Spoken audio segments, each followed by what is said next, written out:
Aroma ടിവിയുടെ എല്ലാ മാന്യ ശ്രോതാക്കൾക്കും വേഗം വരുന്ന കർത്താവായ യേശു ക്രിസ്തുവിന്റെ ധനതിരുനാമത്തിൽ വന്ദനത്തെയും സ്വാഗതത്തെയും അറിയിക്കുന്നു. അനുഗ്രഹീതവും മനോഹരവുമായ നല്ല നിമിഷങ്ങൾക്കായി നല്ല ദിവസത്തിനായി ഞാൻ കർത്താവിന് സ്തോത്രം ചെയ്യുന്നു. ഇന്ന് നമ്മുടെ ക്ഷണം സ്വീകരിച്ച നമ്മോടൊപ്പം ജോയിൻ ചെയ്തിരിക്കുന്ന സിസ്റ്റർ രേഖ ബാംഗ്ലൂരിൽ നിന്ന് തന്റെ ജീവിതാനുഭവങ്ങൾ ദൈവനാമ മഹത്വത്തിന് വേണ്ടി അരോമ ടി വി പ്രേക്ഷകരോടൊപ്പം പങ്കുവയ്ക്കുന്നു. ഒരുപാട് ദൈവം നടത്തിയ അസാധാരണമായ അനുഭവങ്ങളുടെ ഓർമ്മകൾ പ്രേക്ഷകരോടൊപ്പം പങ്കുവയ്ക്കുകയാണ്. അരോമ ടി വി പ്രേക്ഷകർക്ക് ഇതൊരു വേറിട്ട അനുഭവമായിരിക്കും എന്നുള്ള കാര്യത്തിന് യാതൊരു സംശയവുമില്ല. ഈ വീഡിയോ എല്ലാവരും ശ്രദ്ധിച്ച് കേൾക്കുകയും നിങ്ങളുടെ പ്രിയപ്പെട്ടവർക്ക് കൂടി ഷെയർ ചെയ്ത് കൊടുക്കുകയും ചെയ്യാൻ പ്രത്യേകം ഓർപ്പിക്കുന്നു. ദൈവനാമം അതിലൂടെ മഹിമപ്പെടുക മുഖാന്തരമായി തീരും. മാത്രമല്ല, നിങ്ങളുടെ വിലയേറിയ അഭിപ്രായങ്ങളും നിർദ്ദേശങ്ങളും കമന്റ് ബോക്സിൽ രേഖപ്പെടുത്തുന്നത് നിങ്ങൾ മറക്കരുത്.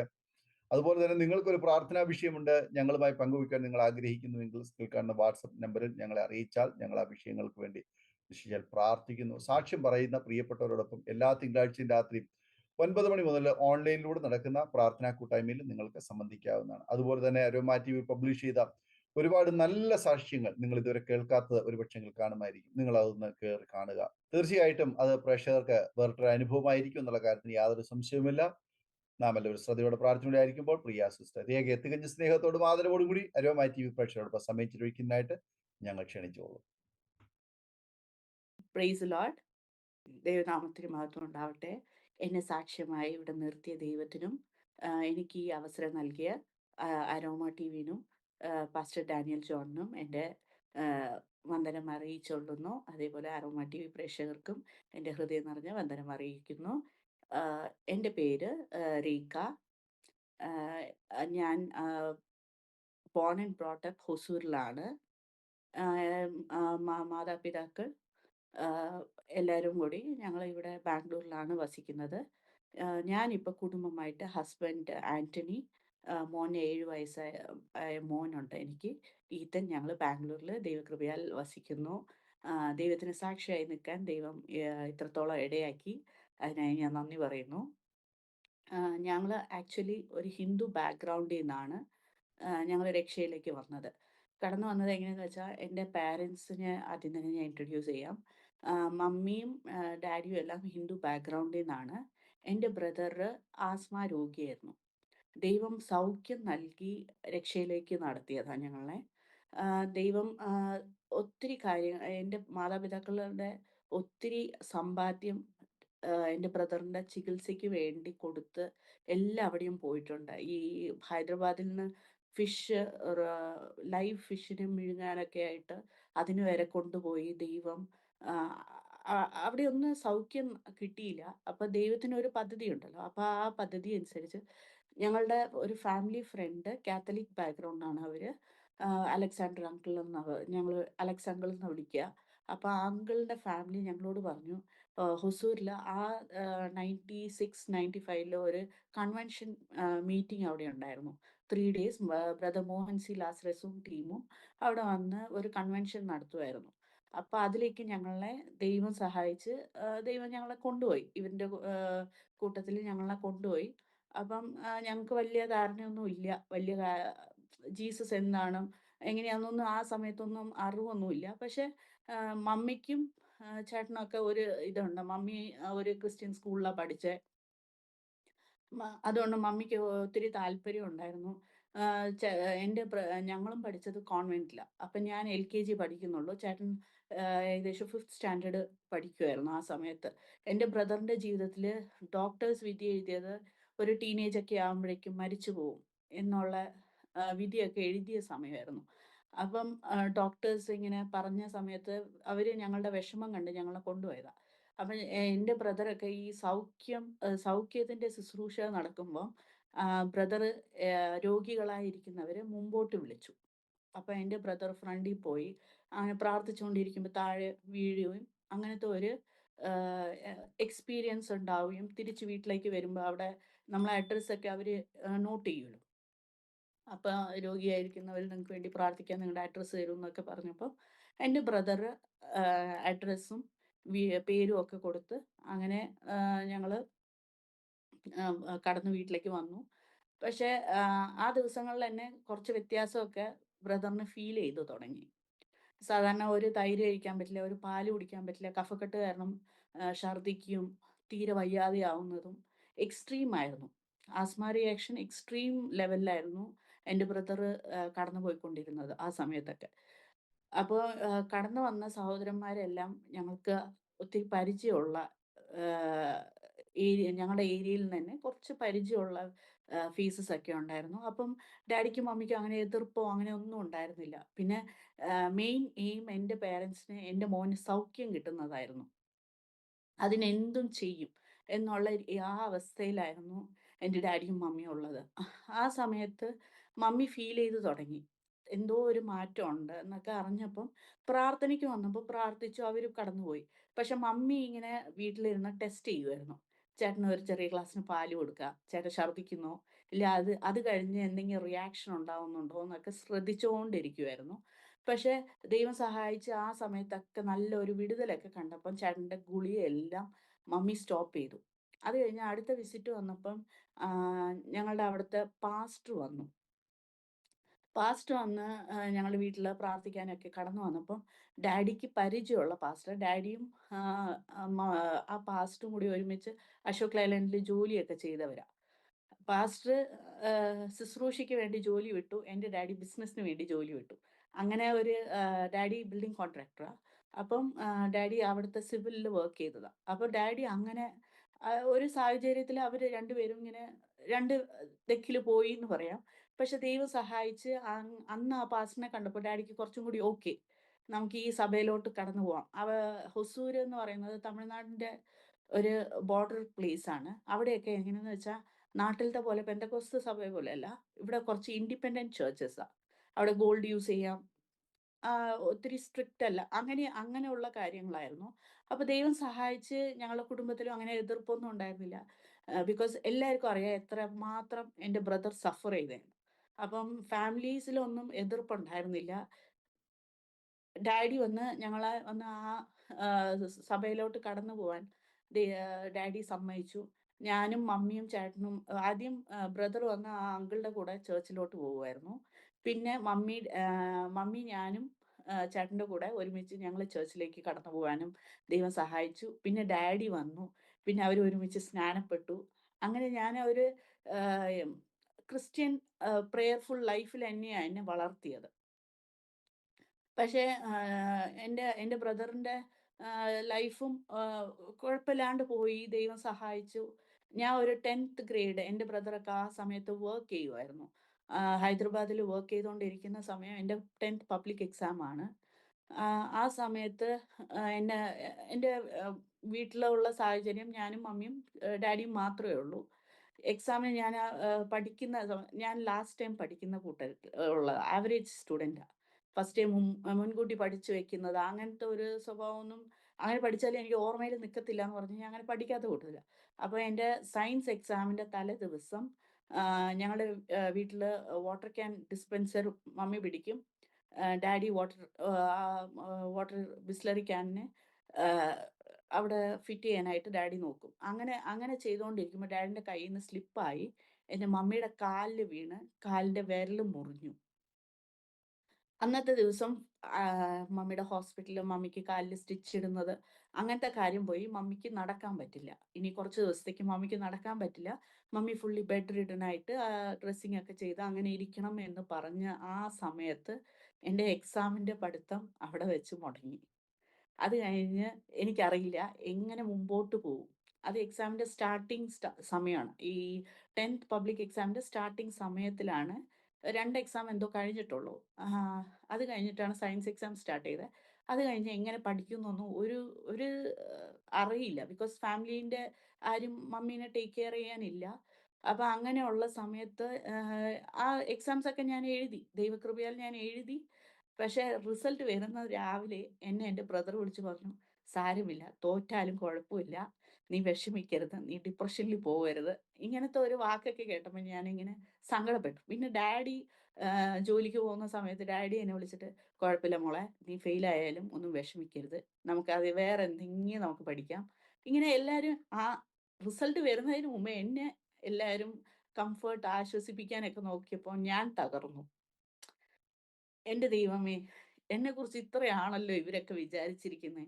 ദൈവമേ അങ്ങേ മാത്രമാണ് ആശ്രയിച്ച് ഞങ്ങളുടെ കുടുംബം ഞാൻ കണ്ടിട്ടുള്ളത് ചെറുപ്പം മുതൽ കൊണ്ട് കണ്ടിട്ടുള്ളത് മമ്മി ആയിരുന്നാലും ശരി, എൻ്റെ ബ്രദർ ആയിരുന്നാലും ഡാഡി പ്രാർത്ഥിക്കുമെന്ന് പറഞ്ഞാൽ ഞാൻ അങ്ങനെ കണ്ടിട്ടില്ല.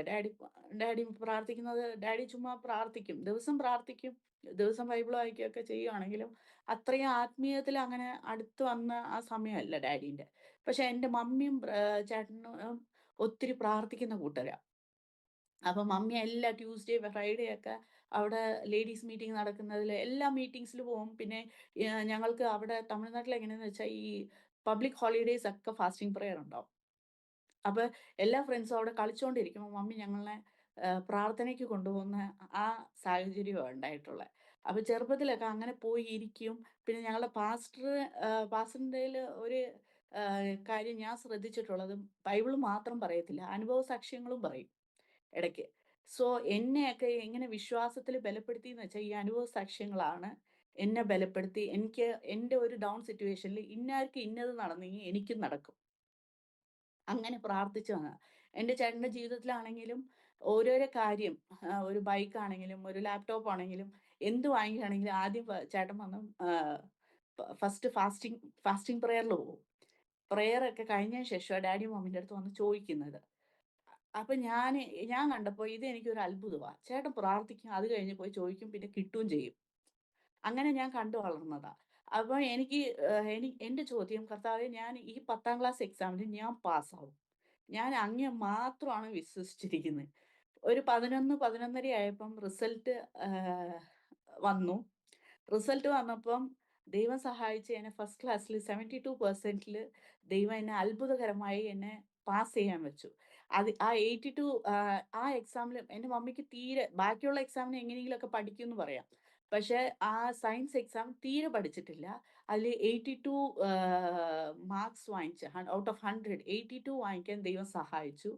അത് കഴിഞ്ഞിട്ട് എൻ്റെ ഹയർ സ്റ്റഡീസ് ആയിട്ട് 11th ആൻഡ് 12th ഞാൻ പഠിക്കാനും അതേ സ്കൂളിൽ തന്നെയാ ഞാൻ പഠിച്ചേ.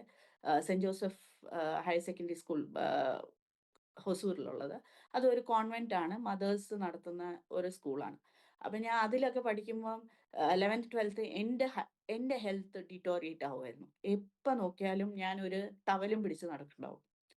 തുമ്മും, പഠിക്കാൻ പറ്റത്തില്ല. എല്ലാ മോഡൽ എക്സാമും എല്ലാ എക്സാമിനും എനിക്ക് എന്തെങ്കിലുമൊക്കെ വയ്യായ്കയായിരിക്കും. അങ്ങനെ ആ അവസ്ഥയിൽ പോയിക്കൊണ്ടിരിക്കുമ്പോ എങ്ങനെ പാസ്സാവുംന്ന് മമ്മിക്കും ഡാഡിക്കും ഭയങ്കര ഒരു പേടി. ദൈവം സഹായിച്ച് അതിലും എന്നെ ദൈവം പാസ്സാക്കി. പക്ഷേ ഈ ഈ സംഭവത്തിലൊക്കെ എന്താന്ന് വെച്ചാ ദൈവം ഒരു ചെറിയ കടുകുമണി പോലെയുള്ള വിശ്വാസം ഉണ്ടെങ്കിൽ വലിയ ഒരു മലയെ മാറ്റാമെന്ന് നമ്മുടെ വചനം പറയുന്ന പോലെ ദൈവം ഒത്തിരി സഹായിച്ചു എന്നെ. എങ്ങനെയെന്ന് വെച്ചാ എൻ്റെ ബ്രദർ കോളേജ് പഠിക്കുന്ന സമയത്ത് അപ്പോഴൊക്കെ ഞങ്ങൾ ഈ സൂര്യ ടിവിയിൽ രാവിലെ 6 മണിക്കൊക്കെ ഡിജെഎസ് ദിനകരന്റെ പ്രെയർ ടെലികാസ്റ്റ് ചെയ്യും. വിജയ് ടിവിയില് ഡിജെഎസ് ദിനകരന്റെ പ്രെയർ ഒക്കെ ടെലികാസ്റ്റ് ചെയ്യുമ്പോൾ അവരുടെ ഫാമിലി പ്രെയർ ടെലികാസ്റ്റ് ചെയ്യും. അപ്പൊ ഞങ്ങളും ഫാമിലി ആയിട്ട് അത് കാണും. അങ്ങനെയൊക്കെ ഇരിക്കുമ്പോ ഈ കാരുണ്യ യൂണിവേഴ്സിറ്റിന്റെ ആഡ് വിടും അഡ്മിഷന്റെ സമയമാവുമ്പോ. നിങ്ങക്ക് ഒരു ഫോം വാങ്ങിക്കാം, അതിന്റെ എൻട്രൻസ് എഴുതാമെന്നൊക്കെ. അപ്പൊ ചേട്ടന് അത് കിട്ടിയില്ല. ആ കോളേജ് കിട്ടിയില്ല. അപ്പൊ ഞാൻ ഒരു 6th 7th പഠിക്കുമ്പോ ഞാൻ അറിയാതെ ഒരു പ്രാർത്ഥന പ്രാർത്ഥിച്ചു പോയതാ. ദൈവം വിശ്വസ്തനാ. എൻ്റെ ചെറിയ പ്രാർത്ഥന ദൈവം അത് സഹായിച്ചു. അപ്പൊ ഞാൻ പ്രാർത്ഥിച്ചു, എൻ്റെ ബ്രദറിന് കിട്ടാത്ത കോളേജ് ദൈവം എനിക്ക് തരണം. എൻ്റെ ബ്രദർ എന്നെ വിളിക്കാൻ വരുമ്പഴും എനിക്ക് വേണ്ടി ആ കോളേജില് ഓരോരോ സമയത്ത് എൻ്റെ പേരൻസിന്റെ കൂടെ വന്ന് ആ കോളേജ് കാണാനുള്ള കൃപ തരണമേ എന്ന് മാത്രമേ എൻ്റെ പ്രാർത്ഥനയുണ്ടായിരുന്നുള്ളൂ. അപ്പൊ ചെറിയ പ്രായത്തിൽ അറിവില്ലായ്മയുള്ള സമയത്ത് അങ്ങനെ ഞാൻ പ്രാർത്ഥിച്ചു. പക്ഷേ എൻ്റെ കോളേജിന്റെ സമയത്താവുമ്പം എൻ്റെ വീട്ടീന്ന് ആകെ ഒരു ഫോമേ വാങ്ങിച്ചുള്ളൂ. അത് കാരുണ്യ യൂണിവേഴ്സിറ്റിയുടെ. വേറെ ഏത് ഫോമും വാങ്ങിച്ചിട്ടില്ല. എൻ്റെ ചുറ്റുമുള്ള എൻ്റെ ഫ്രണ്ട്സ്, എൻ്റെ എൻ്റെ എൻ്റെ ഞങ്ങൾ ഇരിക്കുന്ന സ്ഥലത്തുള്ള എല്ലാ കുട്ടികളും, വേറെ സ്കൂളിലത്തെ കുട്ടികൾ എല്ലാവരും കോളേജിൽ ചേർന്നു. എന്നെ മാത്രം എവിടെയും ചേർക്കുന്നില്ല ഡാഡി. അപ്പൊ മമ്മി ചോദിച്ചു, "ഇതിനെന്താ ഒന്നും ചെയ്യാത്തെ?" നമ്മൾ ആ കോളേജില് ഒരു ആപ്ലിക്കേഷൻ വാങ്ങിച്ചല്ലോ. ഇവള് പോയി ഒരു എൻട്രൻസ് കൊടുത്തല്ലോ. അ ചെറിയ പ്രായത്തില് ഞാൻ പ്രാർത്ഥിച്ചു. എനിക്ക് ആഗ്രഹം ഉണ്ടായിരുന്നു. എല്ലാം ശരിയാ. പക്ഷെ ആ കോളേജിന്റെ എൻട്രൻസ് എഴുതിയപ്പോ ഈ ഒഎംആർ ഷീറ്റില് ഞാനിങ്ങനെ സിഗ്സാഗ് ആയിട്ട് ആൻസർ മാർക്ക് ചെയ്യുവായിരുന്നു. എനിക്കും ദൈവത്തിന് മാത്രമേ അറിയുമായിരുന്നു എനിക്ക് അവിടെ പോവാൻ താല്പര്യമില്ലാന്ന്. പക്ഷേ ഞാനിങ്ങനെ സിഗ്സാഗ് ആയിട്ട് മാർക്ക് ചെയ്തു. ആൻസേഴ്സ് മാർക്ക് ചെയ്തു. പക്ഷെ അന്ന് ഞാൻ അങ്ങനെ കാര്യമായിട്ടൊന്നും നോക്കിയില്ല. അത് കിട്ടത്തില്ലെന്ന് ഞാൻ ഉറപ്പ് വെച്ച് ആ കോളേജ് എൻട്രൻസ് എക്സാമിൽ നിന്നൊക്കെ ഞാൻ തിരിച്ചു വന്ന് എൻ്റെ ബ്രദർ ചോദിച്ചു എങ്ങനെ ചെയ്തു? ആ നന്നായി ചെയ്തു. നമുക്ക് എന്തായാലും ആൻസർ അറിയുന്നില്ലല്ലോ എന്നുള്ള രീതിയിൽ ഞാൻ നന്നായി ചെയ്തു എന്നൊക്കെ പറഞ്ഞ് ഞാനങ്ങനെ ഇരിക്കുവായിരുന്നു. പക്ഷേ അന്ന് ആ ദിവസങ്ങളിൽ ഞാനിങ്ങനെ എന്നെ മാത്രം ഒരു കോളേജിൽ ചേർക്കുന്നില്ലല്ലോ എന്ന് പറഞ്ഞിരിക്കുമ്പോഴാണ് കാരുണ്യ യൂണിവേഴ്സിറ്റിന്ന് ഒരു മെസ്സേജ് ഡാഡിയുടെ സെൽ ഫോണിലേക്ക് വരുന്നത്. Welcome to Karunya, we are glad to have you here എന്നുള്ള രീതിയിൽ ഒരു മെസ്സേജ് വന്നു. അപ്പം ഞാൻ പറഞ്ഞു അവിടുത്തെ റിസൾട്ട് വന്നെന്ന് തോന്നുന്നു, നമുക്ക് നോക്കാം എന്ന് പറഞ്ഞ് ഞങ്ങൾ നോക്കുമായിരുന്നു. അപ്പോൾ ബ്രദറിൻ്റെ ഫ്രണ്ടിൻ്റെ അനിയൻ അവിടെ പഠിക്കുമായിരുന്നു. അവർ മുഖാന്തരമാണ് നമ്മൾ ഫോം വാങ്ങിച്ചത്. അപ്പോൾ ആ ബ്രദറിൻ്റെ അനിയൻ പറഞ്ഞു 100, 200, 500നുള്ളിൽ നമുക്ക് സ്കോർ വേണം. എന്നാൽ മാത്രമാണ് നമുക്കവിടെ ഒരു സീറ്റ് ഉണ്ടെന്ന് നമുക്ക് ഉറപ്പിക്കാൻ പറ്റുള്ളൂ. സ്കോർ കിട്ടിയില്ലെങ്കിൽ പിന്നെ പ്രതീക്ഷിക്കണ്ട എന്നുള്ള രീതിയിൽ ചേട്ടനോട് ഓൾറെഡി പറഞ്ഞായിരുന്നു. അപ്പോൾ ചേട്ടൻ എന്നോട് ഇത് ഷെയർ ചെയ്തിട്ടുണ്ടായിരുന്നു. അപ്പോൾ ഞാൻ വിചാരിച്ചു ഓക്കെ നമുക്ക് ചുമ്മാ ഇവർ മെസ്സേജ് അയച്ചതായിരിക്കും. നമ്മൾ റിസൾട്ട് നോക്കാമെന്ന് പറഞ്ഞ് റിസൾട്ട് നോക്കാൻ വേണ്ടി അന്ന് നമ്മുടെ വീട്ടിൽ അങ്ങനെ ഇൻ്റർനെറ്റ് ഒന്നും ഉണ്ടായിരുന്നില്ല. അപ്പോൾ ബ്രദറിനെ വിളിച്ചു. ബ്രദർ ഓഫീസിലായിരുന്നു, നൈറ്റ് ഷിഫ്റ്റിലായിരുന്നു. അപ്പോൾ ബ്രദറിനെ വിളിച്ച് ചോദിച്ചപ്പം ബ്രദർ പറഞ്ഞു 448 റാങ്ക് കിട്ടിയെന്ന് പറഞ്ഞു. അപ്പോൾ എൻ്റെ ചെവിയിൽ കേൾക്കുന്നത് 4048 എന്നുള്ള രീതിയിലാണ്. അപ്പോൾ ഞാൻ ഡാഡിയോട് പറയുന്നത്, "ഡാഡി കിട്ടത്തില്ല ഡാഡി. ഡാഡിൻ്റെ പ്രതീക്ഷയൊക്കെ മറന്നോ? ഡാഡി കിട്ടുന്നില്ല. ഡാഡി ഒന്ന് വേറെ ഏതെങ്കിലും കോളേജിൽ എന്നെ ചേർത്തി വിടണം." അപ്പോൾ ചേട്ടൻ ആ ലൈൻ കട്ട് ചെയ്തിട്ടില്ല ഞാൻ ഇതൊക്കെ പറയുമ്പോൾ. അപ്പോൾ ചേട്ടൻ പറയുവാ, "ഇല്ല 400 എന്ന് പറയുന്നു." പിന്നെ ചേട്ടന് അധികം സംസാരിക്കാൻ പറ്റുന്നില്ല ജോലിയിലുള്ളതുകൊണ്ട്. പിന്നെ ചേട്ടൻ ഫോൺ കട്ട് ചെയ്തിട്ട് പോയി. പിന്നെ ആ സമയമായപ്പോൾ ഞാൻ വീണ്ടും ഉപവാസത്തിൽ എൻ്റെ എൻ്റെ എൻ്റെ ജീവിതത്തിൽ ഞാൻ കണ്ടിരിക്കുന്ന എൻ്റെ അമ്മയും എൻ്റെ ബ്രദറും ഒക്കെ ഉപവാസം ഇരുന്നാണ് നേടിയെടുത്തത്. ഞാനും ഉപവസിച്ചു. എന്തിനാന്ന് വെച്ചാൽ കോളേജിൽ പോവാതിരിക്കാൻ. പക്ഷേ ദൈവത്തിൻ്റെ പ്ലാൻ വേറെയായിരുന്നു. ഞാൻ ഉപവസിച്ചു, ഞാൻ പ്രാർത്ഥിച്ചു. എൻ്റെ വീട്ടിൽ സാമ്പത്തികമായിട്ട് അപ്പോൾ പ്രശ്നം ഉണ്ടായിരുന്നു. എന്താന്ന് വെച്ചാൽ ഡാഡിക്ക് ഒരു ബിസിനസ്സിൻ്റെ ലോസ് ഒക്കെ ആയിരുന്നു. ആ സമയത്ത് പൈസ ഉണ്ടായിരുന്നില്ല. അങ്ങനെയൊക്കെ ആയ സമയത്തില് ഞാൻ ഞാൻ പ്രാർത്ഥിച്ചു. പക്ഷേ എൻ്റെ മമ്മി ഗോൾഡൊക്കെ പണയം വെച്ച് എന്നെ കോളേജിലൊക്കെ ചേർത്തി. അപ്പോഴൊക്കെ ഞാൻ ഒത്തിരി ഡിപ്രസ്ഡാ, ഹോം സിക്കായി. അവിടെ പോയി ജോയിൻ ചെയ്തതിന് ശേഷം ഹോം സിക്കായി. പക്ഷേ കാരുണ്യ യൂണിവേഴ്സിറ്റിയിലെ എല്ലാ വർഷവും സ്റ്റുഡന്റിനെ വെൽക്കം ചെയ്തതിന് ശേഷം അവർക്ക് വേണ്ടി ഒരു പ്രെയർ മീറ്റ് വെക്കും.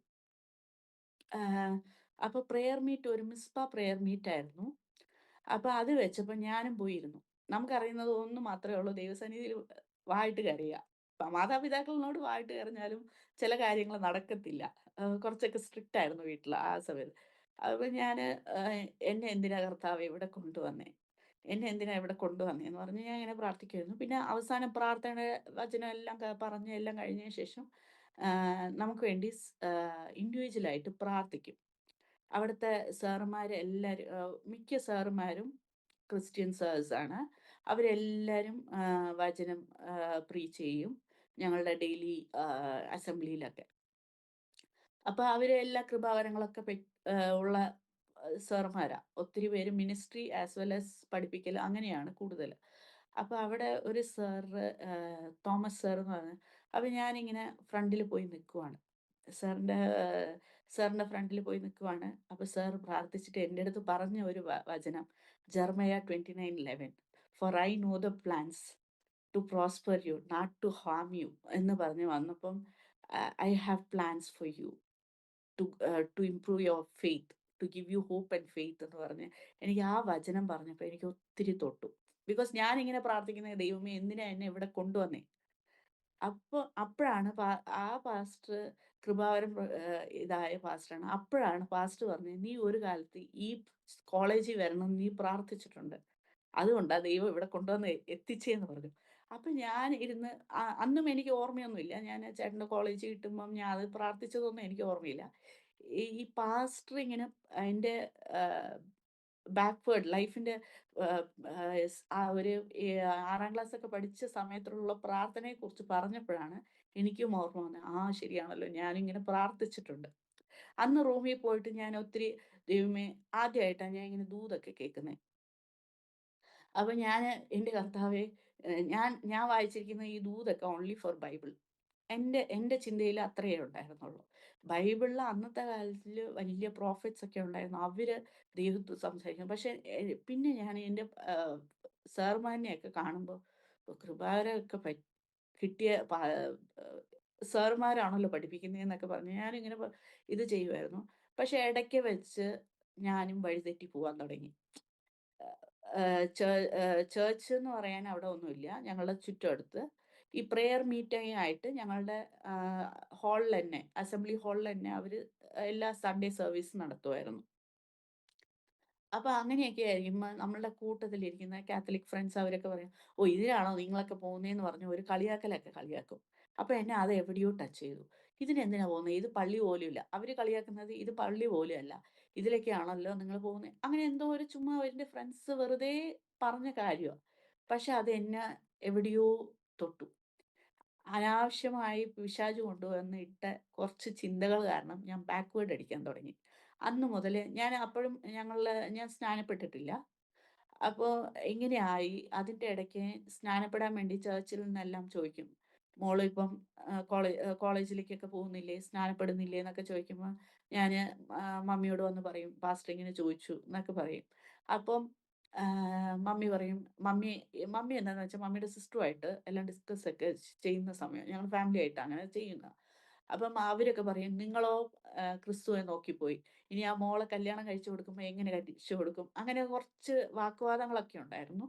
പക്ഷേ ദൈവം സഹായിച്ച് ഞാനൊരു ഫൈനൽ ഇയർ ആയപ്പോഴേക്കും ഞാന് സ്നാനമൊക്കെ പെട്ടു. പക്ഷേ ആ സമയത്ത് പ്രാർത്ഥനയോടെ ഇരിക്കണം എന്നൊന്നും എനിക്കറിയില്ലായിരുന്നു. അതൊന്നും ആരും എനിക്ക് പറഞ്ഞു തന്നിട്ടുണ്ടായിരുന്നില്ല.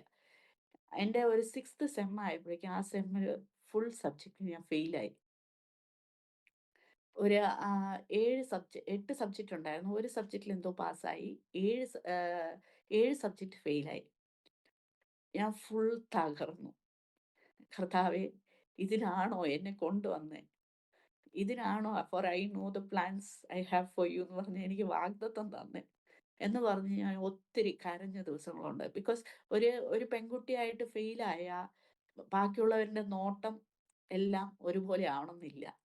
അവര് വിചാരിക്കും ഇവളെന്തോ വല്യ പാപം ചെയ്തിട്ടുണ്ട്. എന്തോ വല്യ തെറ്റ് ചെയ്യുന്ന കൂട്ടത്തിലാ. അതുകൊണ്ടാ എല്ലാം തോറ്റ് തൊപ്പിയിടുന്നെ.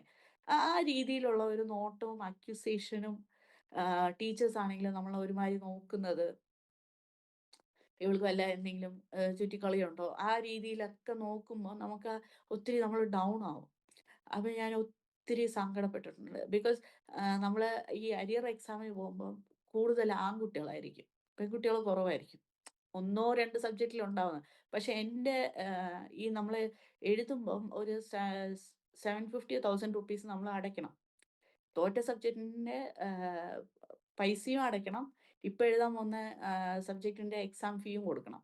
അങ്ങനെയാവുമ്പോ ഒരു നല്ല എമൗണ്ട് എൻ്റെ ഡാഡിക്ക് അന്ന് പേ ചെയ്യേണ്ടി വന്നു. അപ്പൊ എൻ്റെ ബ്രദർ പറഞ്ഞു ഇത്രയും പൈസ അപ്പൊ ഡാഡിന്റെ ബിസിനസ് ഒക്കെ ലോ ആയി. ചേട്ടനായിരുന്നു വീട്ടിന്റെ കാര്യങ്ങൾ നോക്കും. പിന്നെ ഞങ്ങൾക്ക് കുറച്ച് ദൈവം സഹായിച്ച് ദൈവം പ്രോപ്പർട്ടിയൊക്കെ തന്നായിരുന്നു. അതിലൊക്കെ വരുമാനങ്ങളൊക്കെ വരുമായിരുന്നു. പക്ഷെ കൃപയാൽ ഞാന് അന്ന് ദൈവസന്നിധിയിലേക്കാ ഓടിയെ. അപ്പൊ അന്ന് അന്ന് ഞാൻ വാതിലടച്ച് ഞാൻ കരഞ്ഞു. എൻ്റെ റൂംമേറ്റ്സ് ഒക്കെ വരാൻ ഒത്തിരി വൈകും. അവര് ഫ്രണ്ട്സുമായിട്ടൊക്കെ സംസാരിക്കും. പക്ഷെ ഫെയിൽ ആയതിനു ശേഷം ഫ്രണ്ട്സ് ഒക്കെ ട്രീറ്റ് ചെയ്യുന്നതൊക്കെ വേറെ രീതിയിൽ കണ്ടപ്പോൾ ഞാൻ തന്നെ ബാക്ക് ഓഫ് ചെയ്തു.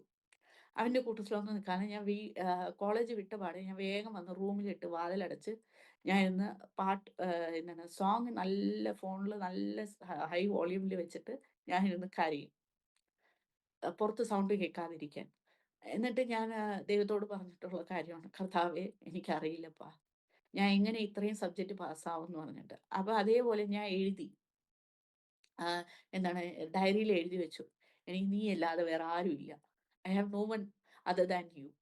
എനിക്ക് അങ്ങ് മാത്രമേ ഉള്ളൂ. എനിക്ക് ഈ സബ്ജക്റ്റിലെല്ലാം ഞാൻ പാസ്സാവണം എന്ന് മാത്രമേ ഞാൻ പറഞ്ഞിട്ട് ഞാൻ ബൈബിളിലാണ് എൻ്റെ ഹാൾ ടിക്കറ്റ് വെച്ചത്. ഹാൾ ടിക്കറ്റ് കിട്ടിയ ദിവസമാണ്. അതിൽ നോക്കിയപ്പോൾ എല്ലാവരുടെയും ഒരു 8 സബ്ജക്റ്റിന്റെ മാത്രം ഉണ്ടെങ്കിൽ എൻ്റെ 14 സബ്ജക്റ്റ് ഉണ്ടാവും. 2 സെമസ്റ്ററിന്റെയും കൂട്ടി എനിക്ക് 14 സബ്ജക്റ്റ് ഉണ്ടായിരുന്നു. അപ്പൊ ടീച്ചർ എനിക്ക് ഹാൾ ടിക്കറ്റ് ഇഷ്യൂ ചെയ്യുമ്പം എന്നോട് പറഞ്ഞു, "രേഖ ഇത്രയും സബ്ജക്റ്റ് എഴുതണോ? ബിക്കോസ് നോക്ക് നിന്റെ എക്സാമിന്റെ ഡേറ്റ് നോക്ക്. എല്ലാം ഒരു ദിവസം 2 എക്സാം. രാവിലെ 1 വൈകിട്ട് 1. ഒരു സെമസ്റ്ററിൽ ഫുള്ള് പഠിച്ചത് നീ എഴുതണം. പ്രീവിയസ് സെമസ്റ്ററിൻ്റെയും പഠിച്ചെഴുതണം. നിനക്ക് പറ്റുമോ എന്ന് ചോദിച്ചു. അപ്പൊ ആ ചോദ്യമൊക്കെ എന്നെ ഫുൾ ബ്രേക്ക് ചെയ്യുമായിരുന്നു അവിടെ. വിശ്വാസത്തിലുള്ള ടീച്ചറാണ്. വചനം പറയുന്ന ടീച്ചറാണ്. ഞങ്ങൾക്കെല്ലാം പ്രീച്ച് ചെയ്ത് ദൈവത്തിന്റെ ശക്തിയും ഫെയ്ത്തും എല്ലാം പറഞ്ഞു തരുന്ന ടീച്ചർ എന്നെ ഇങ്ങനെ ചോദിച്ചപ്പോൾ എനിക്ക് തകർന്നു. ഞാൻ തകർന്നു.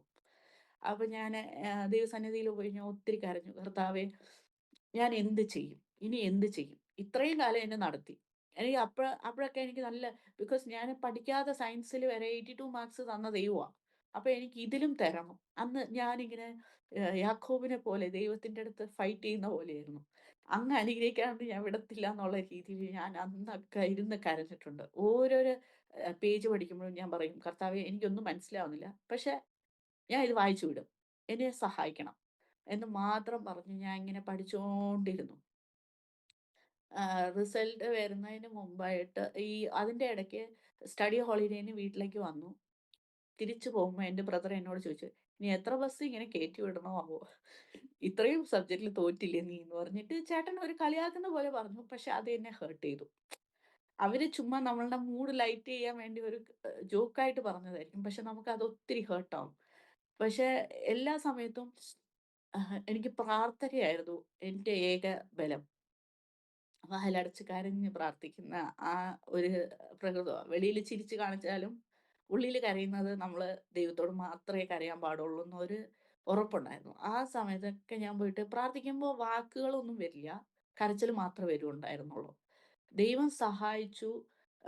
ആ എക്സാം എല്ലാം എങ്ങനെയൊക്കെയോ എഴുതി. റിസൾട്ട് വരുമ്പോ എനിക്ക് പേടിയായിരുന്നു റിസൾട്ട് നോക്കാനായിട്ട്. അടുത്ത സെമ്മില് എനിക്ക് റിസൾട്ട് നോക്കാൻ പേടിയാ. എന്താന്ന് വെച്ചാ ഇനി എത്രത്തോളം ഞാന് ഇങ്ങനെ എക്സാമില് ഫെയിലായോ, റെഡ് വരുവോ, ഗ്രീൻ വരുവോ? അതായിരുന്നു എൻ്റെ ആ മോണിറ്ററിൽ നോക്കാനുള്ള പേടി. അപ്പൊ റിസൾട്ടാന്ന് പറഞ്ഞപ്പോ എല്ലാരും നോക്കിക്കൊണ്ടിരിക്കുക. ഞാൻ കേറി അവിടുത്തെ ഗാർഡനിലൊക്കെ നടന്നോണ്ടിരിക്കുക. അപ്പൊ എന്റെ ബ്രദർ വിളിച്ച് പറഞ്ഞു, "റിസൾട്ട് വന്നു" എന്ന് പറഞ്ഞു. അപ്പൊ ഞാൻ ചോദിച്ചു, "എന്തായി? എന്തായിരിക്കും?" എന്ന് ചോദിച്ചു. അപ്പൊ ഞാൻ പറഞ്ഞു, എനിക്കിങ്ങനെ സസ്പെൻസ് ഒന്നും തരാതെ യെസ് ആണോ നോ ആണോ എന്ന് പറ എന്ന് പറഞ്ഞു. യെസ് എന്ന് പറഞ്ഞു. അപ്പൊ എനിക്ക് കേട്ടില്ല. ഒന്നും കൂടി പറ.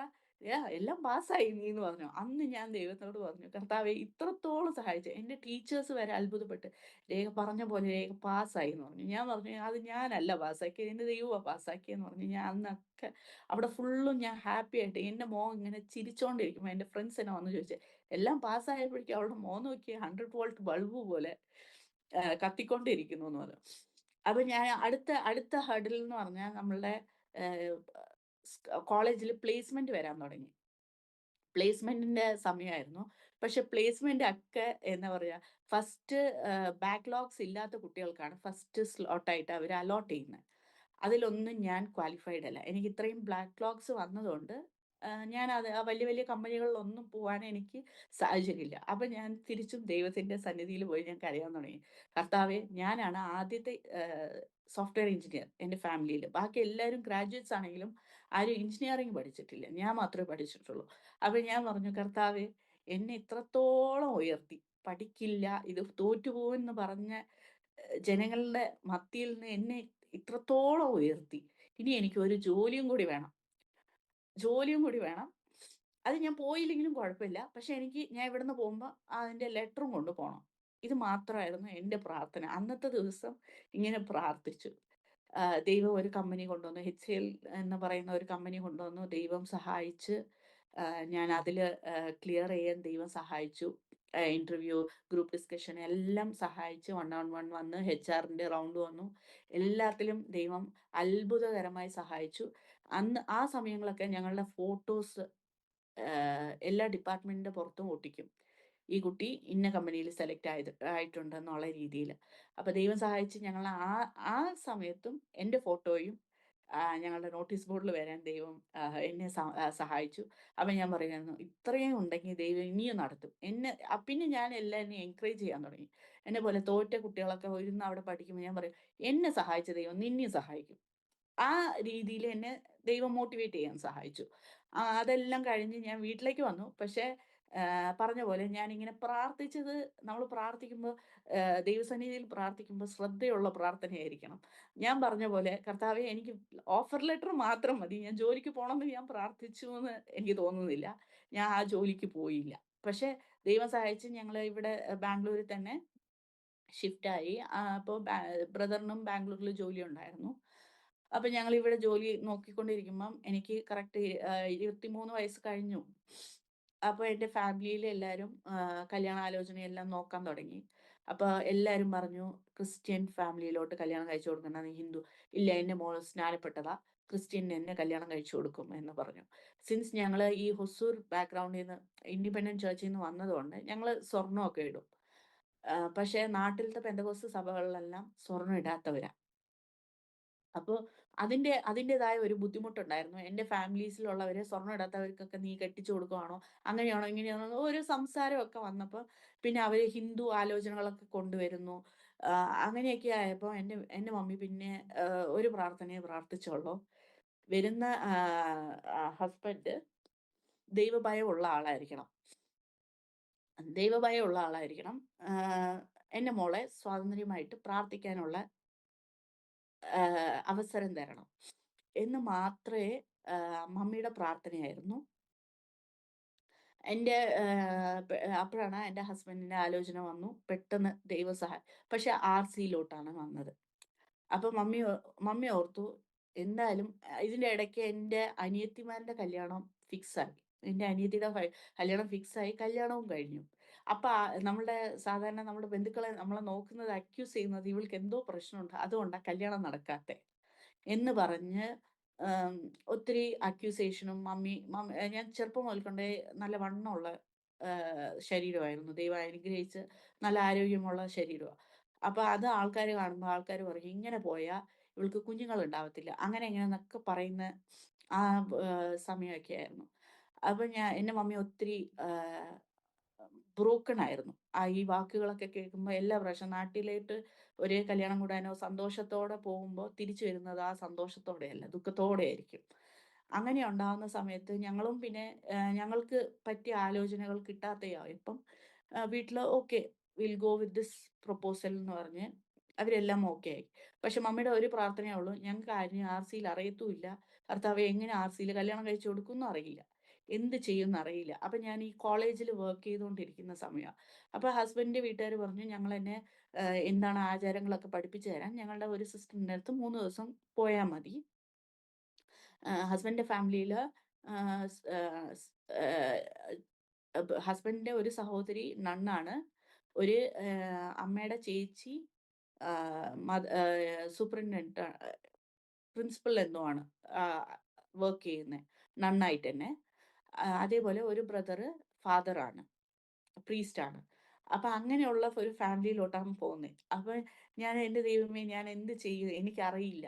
അപ്പോഴൊന്നും എന്താ പറയാ, എന്ത് ചെയ്യുംന്ന് അറിയില്ല. പക്ഷെ എങ്ങനെയെങ്കിലൊക്കെ ഈ കുറ്റങ്ങളും കുറവുകളും എന്തെങ്കിലുമൊക്കെ നമ്മള് പറഞ്ഞുകൊണ്ടിരിക്കും. ആൾക്കാര് ഇങ്ങനെ വിളിച്ച്, അവരുടെ കല്യാണം നടന്നു, നിന്റെ മോളുടെ കല്യാണം നടന്നില്ല. ഇങ്ങനെ കുറേ ദൂരെയാണെങ്കിലും, നമ്മള് നാട്ടീന്ന് ദൂരെയാണെങ്കിലും ഫോൺ കോൾ വഴി എല്ലാവരും മമ്മീനെ ഇരുന്ന് ദിവസം ഇങ്ങനെ ബാക്ക് ടു ബാക്ക് കോൾസ് വന്ന് മമ്മീനെ തകർക്കുമായിരുന്നു. അപ്പൊ മമ്മി ഓരോരോ ഫോൺ എടുക്കുമ്പോഴും ഇത് എന്റെ മോൾക്കുള്ള ആലോചനയായിരിക്കും എന്ന് പറഞ്ഞ് എടുക്കും. പക്ഷെ തകർന്നു പോകാനുള്ള സാഹചര്യങ്ങളായിരുന്നു.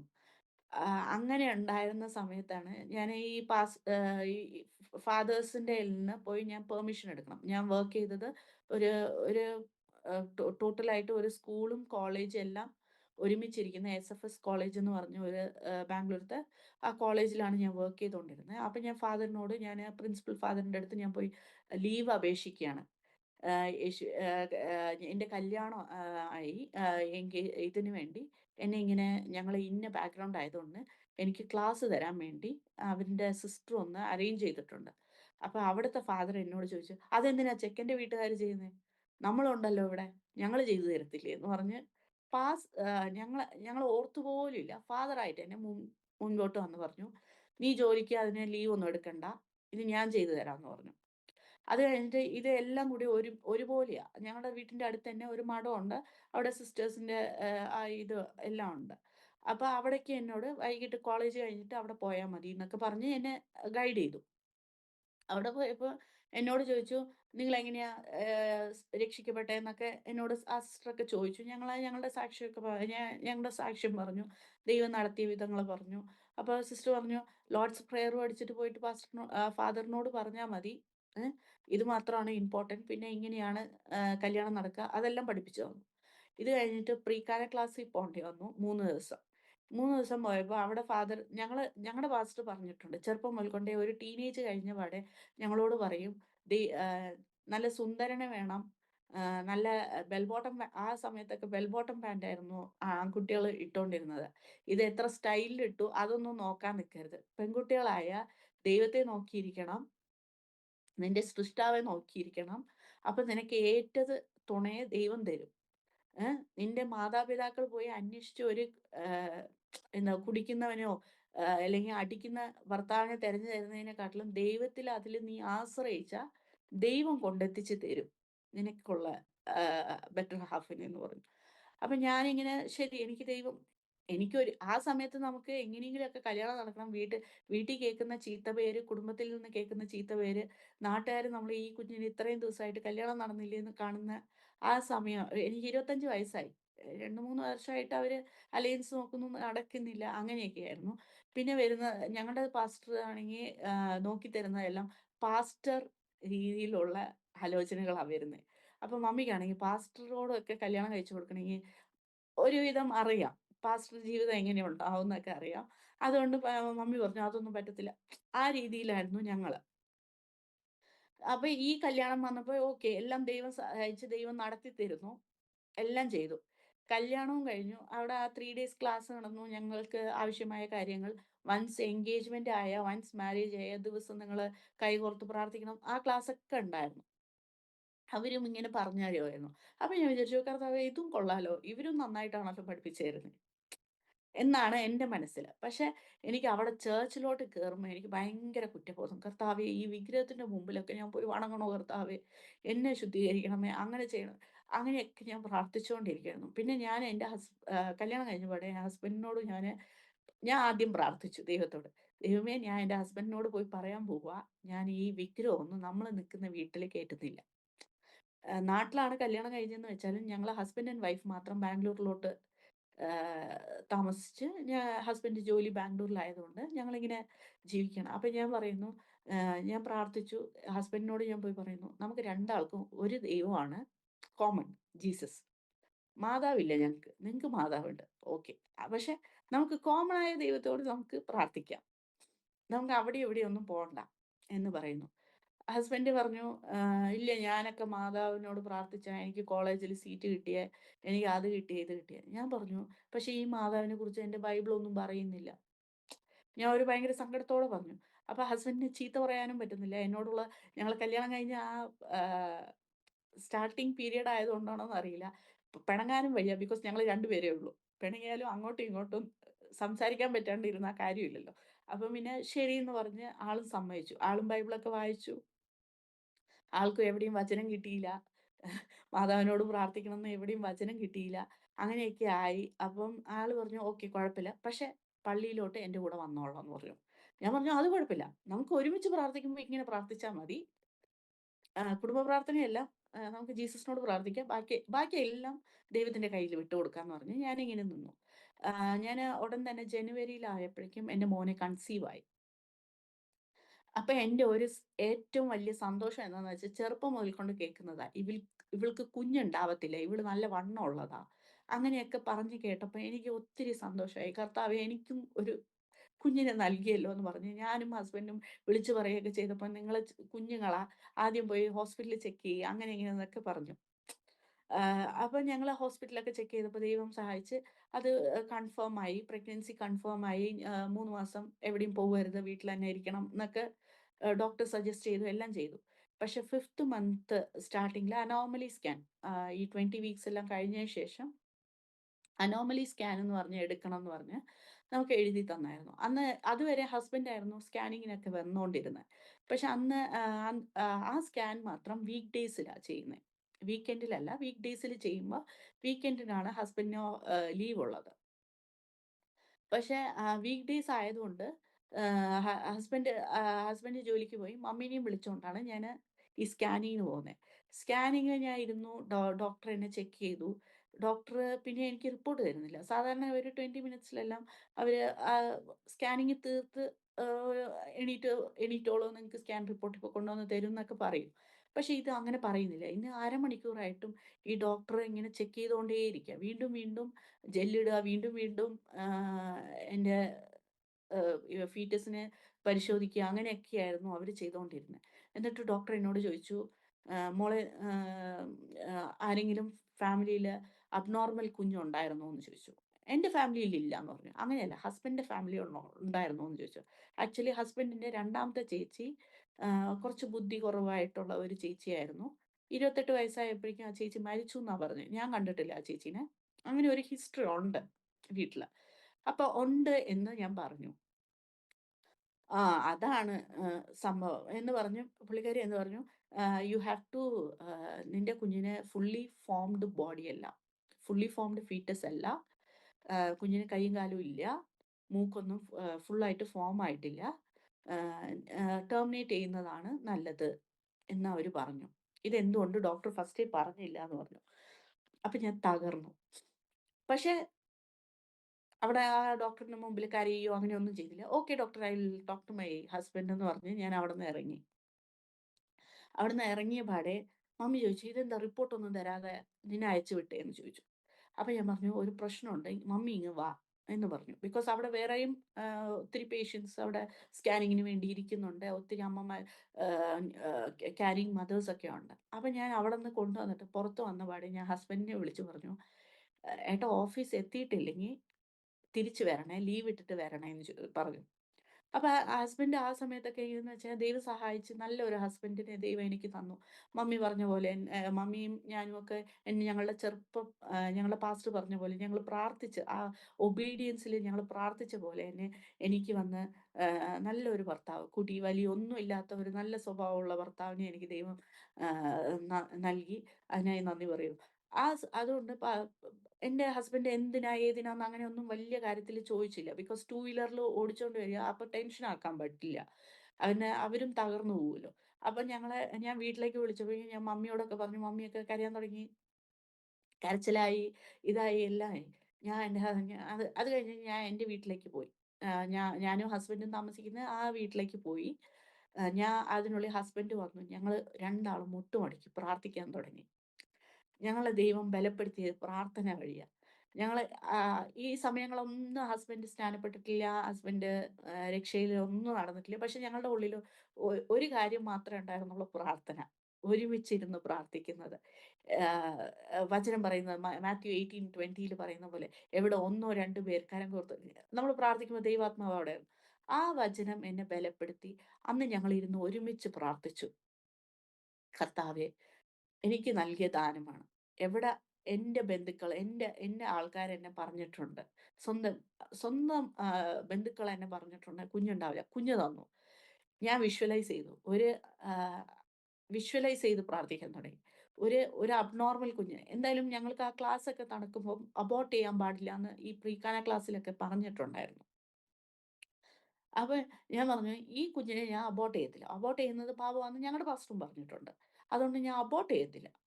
ഞാൻ ഇതിനെ വളർത്തുവാണെങ്കിലും ഈ കുഞ്ഞ് പിന്നീട് ലോകത്തിനെ ഫേസ് ചെയ്യുന്നത് ഒരു വൈ വൈകല്യം ഉള്ള കുഞ്ഞും, പിന്നെ അതിന് ബാക്കിയുള്ളവരുടെ സപ്പോർട്ട് നേടുന്ന കുഞ്ഞായിട്ടായിരിക്കും. എനിക്കത് വേണ്ട. എനിക്ക് വരുന്ന കുഞ്ഞ് പൂർണ്ണതയോടെയും അങ്ങയുടെ തേജസ്സ് ഇറങ്ങിയ കുഞ്ഞായിട്ടാണ് എനിക്ക് വേണ്ടേന്ന്" പറഞ്ഞിട്ടാണ് ഞാൻ പ്രാർത്ഥിച്ചത്. അന്ന് ഞങ്ങള് പ്രാർത്ഥിച്ചു. എൻ്റെ ഹസ്ബൻഡ് പോയി റിപ്പോർട്ട് വാങ്ങിക്കാൻ പോയപ്പോ പറഞ്ഞു ഡോക്ടർ അതുവരെ റിപ്പോർട്ട് തരാൻ റെഡിയായ ഡോക്ടർ പെട്ടെന്ന് പറഞ്ഞു, "ഞാൻ വേറെ ഒരു ഒരു ക്ലിനിക്കിലോട്ട് കൂടി ഞാന് സജസ്റ്റ് ചെയ്ത് വിടാം. വേറൊരു ഡോക്ടറും കൂടി സ്കാൻ ചെയ്തിട്ട് റിപ്പോർട്ട് തരട്ടെ. അത് കഴിഞ്ഞ് ഈ റിപ്പോർട്ട് തരാന്ന്" പറഞ്ഞ് ഈ ഡോക്ടർ ഒരു റെഫറൽ ലെറ്റർ ആയിട്ട് തന്നു ഞങ്ങൾക്ക്. റെഫറൽ ലെറ്ററില് ഈ ഡോക്ടർ ക്ലിയർ ആയിട്ട് മെൻഷൻ ചെയ്തിട്ടുണ്ടായിരുന്നു കുഞ്ഞിന് കൈയില്ല, കാലില്ല എല്ലാം ഇത് ചെയ്തായിരുന്നു. അന്ന് ഞങ്ങള് 2 പേരും 2 ദിവസം ഉപവസിച്ചു. 3-ാം ദിവസം ഞങ്ങൾക്ക് ഈ സ്കാനിങ് ഉള്ളെ. 3-ാം ദിവസം സ്കാനിങ് പോയപ്പം എൻ്റെ ബ്രദറും എൻ്റെ ഹസ്ബൻഡും ഈ സ്കാനിങ് റൂമിന്റെ ഫ്രണ്ടില് ലെഫ്റ്റും റൈറ്റും നടന്ന് നടന്ന് പ്രാർത്ഥിച്ചുകൊണ്ടിരിക്കുക. അപ്പൊ അവിടുത്തെ നേഴ്സ് പറയാ, "ഇത് ജസ്റ്റ് സ്കാനിങ്ങാ. ഇത് പ്രസവമല്ല. നിങ്ങൾ പോയി അവിടെ ഇരിക്ക്" എന്ന് പറയുന്നുണ്ട്. അതൊക്കെ എനിക്ക് കേൾക്കാം. അവരിങ്ങനെ പറയുന്നുണ്ട്. എന്നിട്ട് ഡോക്ടർ എന്നെ കിടത്തി സ്കാൻ ചെയ്തപ്പോൾ ഡോക്ടറിന് ഒരു സംശയം. എന്നിട്ട് ഈ ഡോക്ടറിന്റെ നമ്പർ എല്ലാം ലെറ്ററിലുണ്ടല്ലോ. ഡോക്ടറെ വിളിച്ച് പറഞ്ഞു, "ഡോക്ടർ എന്താ പറഞ്ഞേ? ഈ കുഞ്ഞിന് മൂക്കില്ല, കയ്യില്ല, കാലില്ല എല്ലാം ഉണ്ടല്ലോ ഇവിടെ" എന്ന് പറഞ്ഞിട്ട് ഡോക്ടർ പറഞ്ഞു. അപ്പൊ ആ ഡോക്ടർ അവിടുന്ന് സ്പീക്കറിലാണ് ഈ ഫോൺ. ഡോക്ടർ പറയാ, "ഇല്ല ഇല്ല ഡോക്ടറെ എൻ്റെ കയ്യിൽ അതിന്റെ റിപ്പോർട്ട് ആ കൊച്ചിന്റെ റിപ്പോർട്ട് ഫുള്ള് എൻ്റെ കയ്യിലുണ്ട്. ഞാൻ നിങ്ങൾക്ക് വേണമെങ്കിൽ ഫോർവേഡ് ചെയ്ത് തരാം." അങ്ങനെ പറയും. അപ്പൊ ദൈവം അത്രയും അത്ഭുതകരമായി എനിക്ക് ആ സ്കാനിങ്ങില് ദൈവം എവിടെ കൈയില്ല, കാലില്ല എന്ന് പറഞ്ഞോ അവിടെ എല്ലാം റിസ്റ്റോർ ചെയ്ത് ബലപ്പെടുത്തി എനിക്ക് ആ കുഞ്ഞിനെ അവിടെ ഇത് ചെയ്തു. പിന്നെ എൻ്റെ പ്രഗ്നൻസി പീരിയഡൊക്കെ അത്ഭുതകരമായി സേഫായി എല്ലാം നടന്നു. പ്രസവിക്കുന്ന ഡേറ്റ് ആയപ്പം, ആ ഡെലിവറിയുടെ ഡേറ്റ് ആയപ്പം രാവിലെ 7 മണിക്ക് എന്നെ അഡ്മിറ്റ് ചെയ്തു ലേബർ റൂമിലോട്ട്. പക്ഷേ എൻ്റെ പെയിൻ ഇങ്ങനെ വന്നും പോയും ആയിരുന്നു ഇരുന്നത്. പക്ഷേ എൻ്റെ പെയിൻ വരുമ്പോ ഒരു അങ്ങേയറ്റം പെയിനായിരിക്കും. പിന്നീട് നോക്കിയാൽ ഞാന് കുഴപ്പമില്ല ട്ടോ. എനിക്ക് ഇപ്പൊ കുഴപ്പമില്ല. അപ്പൊ എന്നെ കാണുന്ന ആൾക്കാർക്ക് ഡൗട്ട് തോന്നും. ഇവൾക്ക് ശരിക്കും പെയിൻ ആണോ ഇല്ലയോ എന്നുള്ള രീതിയിൽ. പക്ഷേ അത് കഴിഞ്ഞ് ഒരു ഉച്ചയൊക്കെ ആയപ്പോ കണ്ടിന്യൂയസ് പെയിൻ ആയിരുന്നു. പക്ഷെ ഒന്നും സംഭവിക്കുന്നില്ല. അപ്പൊ എന്റെ മമ്മിക്കൊക്കെ പേടിയായി. അപ്പൊ എന്റെ ബ്രദറ് എല്ലാരും ലീവ് ഇട്ടിട്ട് വന്നിരിക്കുന്നതാ. അപ്പൊ എല്ലാരും കരഞ്ഞ് പ്രാർത്ഥിക്കാനും വീട്ടില് പ്രാർത്ഥന എവിടെയൊക്കെ വിളിച്ചു പറയാമോ പ്രാർത്ഥിക്കാനായിട്ട് അവിടെ എല്ലാം വിളിച്ചു പറഞ്ഞു. പക്ഷെ കുഞ്ഞ് 10 മണിയായിട്ടും ഡെലിവർ ആയിട്ടില്ല. 10:45 ആയപ്പോ എന്റെ വാട്ടർ ബ്രേക്ക് ആയി. പക്ഷെ കുഞ്ഞ് പുറത്ത് വന്നില്ല. ഒത്തിരി, ഒത്തിരി സ്ട്രഗിൾ ആയിരുന്നു. ഒത്തിരി അന്നത്തെ ദിവസം എനിക്കറിയില്ല. അപ്പൊ ഡോക്ടർ പറയും, "മോളെ നീ പ്രാർത്ഥിച്ചോ. നിങ്ങള് പ്രാർത്ഥിച്ചോ. ദൈവം തന്നെ നിങ്ങളെ സഹായിക്കണം." അങ്ങനെയൊക്കെ പറഞ്ഞ് ഒത്തിരി കാര്യങ്ങളിങ്ങനെ നടത്തുവായിരുന്നു.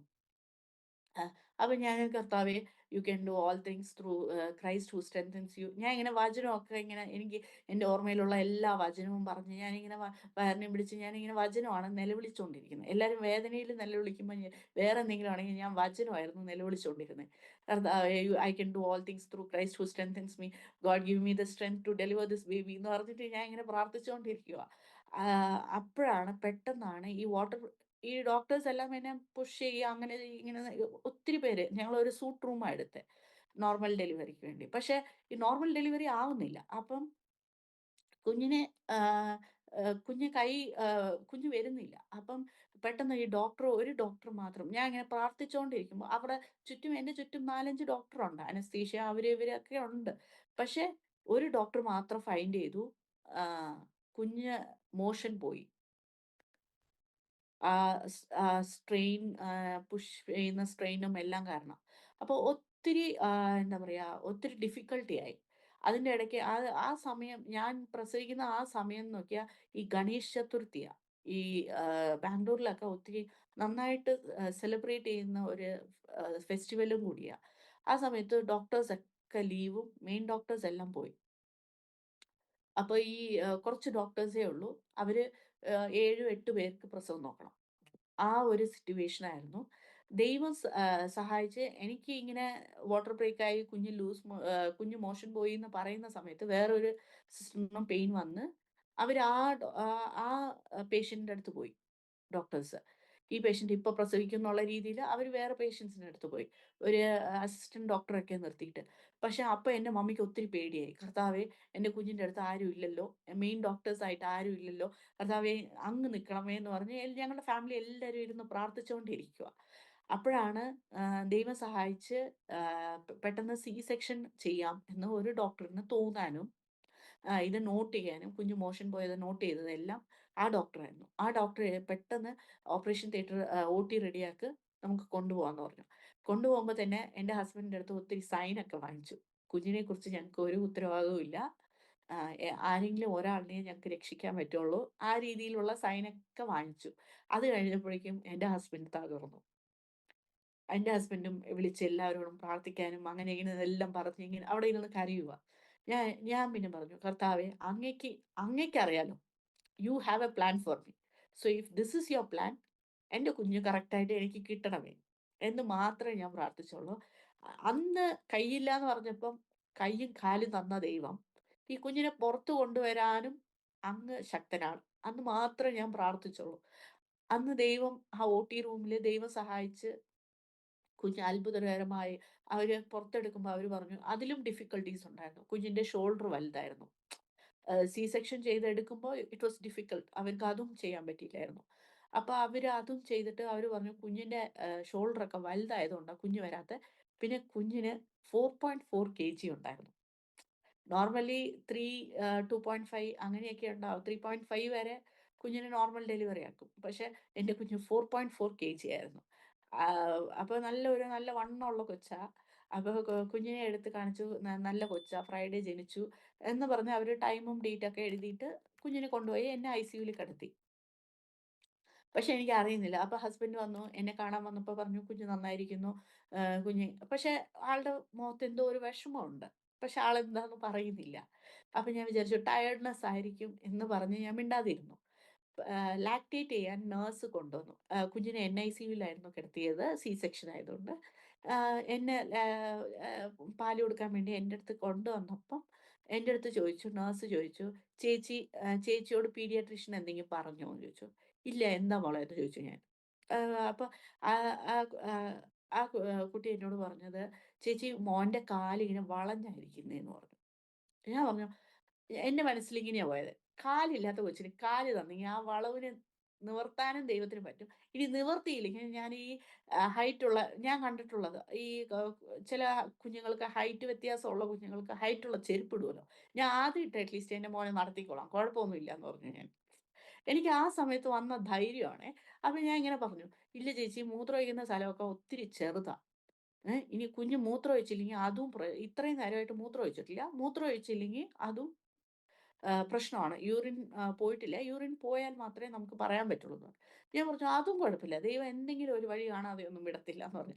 അപ്പൊ ആ കുട്ടി എന്നെ ഇങ്ങനെ അത്ഭുതകരമായി നോക്കി. ഇങ്ങനെയുണ്ടോ ഒരു മാതാവ് എന്നുള്ള രീതിയില് എന്നെ നോക്കിയിട്ട് പോയി. പക്ഷേ ഞാന് പാലൊക്കെ കൊടുത്ത് ആ കുട്ടിയെ ഐസിയു വിട്ട് കുറച്ച് ദൂരം പോയപ്പോഴേക്കും കുഞ്ഞ് ആഹ് യൂറിൻ പാസ് ചെയ്തു. കുഴപ്പമില്ലാതെ വന്നു. പിന്നെ ഹസ്ബൻഡിന് ഈ ഒരു ടെൻഷൻ ഉണ്ടായിരുന്നു. കുഞ്ഞിന്റെ വയറ്റിന്റെ ഉള്ളില് ഈ മോഷൻ പോയിട്ടുണ്ടെങ്കിൽ ഇൻഫെക്ഷൻ ആവാൻ സാധ്യതയുണ്ട്. ഹാർട്ടിന് പ്രശ്നം വരാം, എന്തും വരാം എന്ന് പറഞ്ഞിട്ടുണ്ടായിരുന്നു. അതിന്റെ ടെൻഷനിലാണ് ഹസ്ബൻഡ് ഉള്ളത്. പക്ഷെ എന്നോട് പറഞ്ഞില്ല. ബിക്കോസ് ഞാൻ റിക്കവറിംഗ് സ്റ്റേറ്റ് ആയതുകൊണ്ട് എന്നോടും പറഞ്ഞില്ല. പിന്നെ ഈ ഡിസ്ചാർജ് ഒക്കെ ആവുമ്പോ ഈ ഓഡിയോ ഒക്കെ കേൾവി ശക്തിയൊക്കെ കറക്റ്റ് ആണോ എന്ന് നോക്കാൻ വേണ്ടി കുഞ്ഞിനെ കൊണ്ടുപോകും. അപ്പോഴൊന്നും കുഞ്ഞിന്റെ ആ ഓഡിയോ കാര്യം ക്ലിയർ ആയിട്ട് വരുന്നുണ്ടായിരുന്നില്ല. അപ്പൊ അവര് പറഞ്ഞു, "ചിലപ്പോ ഡിലേ ആവുമായിരിക്കും. കുഞ്ഞിനെ ഒന്നും കൂടി ആം, ഒരു മാസം കൂടി കഴിഞ്ഞിട്ട് നിങ്ങൾ വീണ്ടും ഈ ടെസ്റ്റിന് വന്നാ മതി" എന്ന് പറഞ്ഞൊക്കെ എഴുതി തന്നു. അപ്പൊ ഞാന് എന്റെ ഹസ്ബൻഡൊക്കെ എന്റെ ഹസ്ബൻഡ് എങ്ങനെയാന്ന് പറഞ്ഞാൽ ഒത്തിരി എക്സ്പ്രസീവ് അല്ല. എന്തെങ്കിലും വിഷമമുണ്ടെങ്കിൽ തന്നത്തായിരുന്നു വിഷമിക്കത്തേ ഉള്ളൂ. അല്ലാതെ ഞങ്ങളോട് അങ്ങനെ കാര്യമായിട്ടൊന്നും പറയത്തില്ല. അപ്പൊ ഞാൻ എന്റെ പ്രാർത്ഥന, എന്റെ വിശ്വാസം ബലപ്പെട്ടതൊക്കെ പ്രാർത്ഥനയിൽ കൂടെ ആയതുകൊണ്ട് ഞാൻ എന്ത് പറയും, "കർത്താവേ, എന്നെ ഇതുവരെ നടത്തിയ ദൈവം ഈ ചെവി ഓപ്പൺ ആവട്ടെ." അങ്ങ് പറഞ്ഞിട്ടുണ്ട്. "എഫത്താ ഓപ്പൺ ആവ്" പറഞ്ഞ പോലെ ഞാൻ ഇന്ന് എന്റെ കുഞ്ഞിന്റെ ചെവിയിൽ ദിവസം ചെവിയിൽ 2, 3 നേരം ചെവിയിൽ വെച്ച് ഞാൻ പ്രാർത്ഥിക്കുമായിരുന്നു. ഒരു 6 മാസം കഴിഞ്ഞ് വീണ്ടും ടെസ്റ്റിന് പോയപ്പോ കുഞ്ഞ് നന്നായി റെസ്പോണ്ട് ചെയ്യുന്നുണ്ട്. കുഞ്ഞിന്റെ കേൾവി ശക്തിക്കൊന്നും ഒരു കുഴപ്പമില്ലാന്ന് പറഞ്ഞ് ഞങ്ങൾക്ക് അവിടുന്ന് ഒരു ടെസ്റ്റിന്റെ റിപ്പോർട്ടൊക്കെ കിട്ടി. ഇതെല്ലാം കഴിഞ്ഞ് വന്നപ്പോഴും ഞങ്ങളുടെ പ്രാർത്ഥന ജീവിതം ഇതേപോലെ പോവുമായിരുന്നു. കോവിഡ് കുഞ്ഞ് ചെറുതായതുകൊണ്ട് ചർച്ചിലോട്ടൊന്നും പോണ്ട. പ്രഗ്നന്റ് ആയപാടെ ചർച്ചിൽ പോകുന്നതൊക്കെ നിർത്തി. എനിക്ക് ടയേർഡാ അങ്ങനെയാ റീസൺസ് ഒക്കെ പറഞ്ഞ് ഞാൻ ആർസി സഭയിലോട്ട് കടന്നു പോകുന്നത് ഞാന് സ്റ്റോപ്പ് ചെയ്തു. എനിക്ക് ടയേർഡാ. എനിക്ക് അവിടെ വന്നിട്ട് അത്രയും നേരം ഇരിക്കാൻ പറ്റത്തില്ല. അങ്ങനെ ഓരോരോ ആഹ്, കാരണങ്ങൾ പറഞ്ഞ് ഞാൻ ഒഴിവാകുമായിരുന്നു.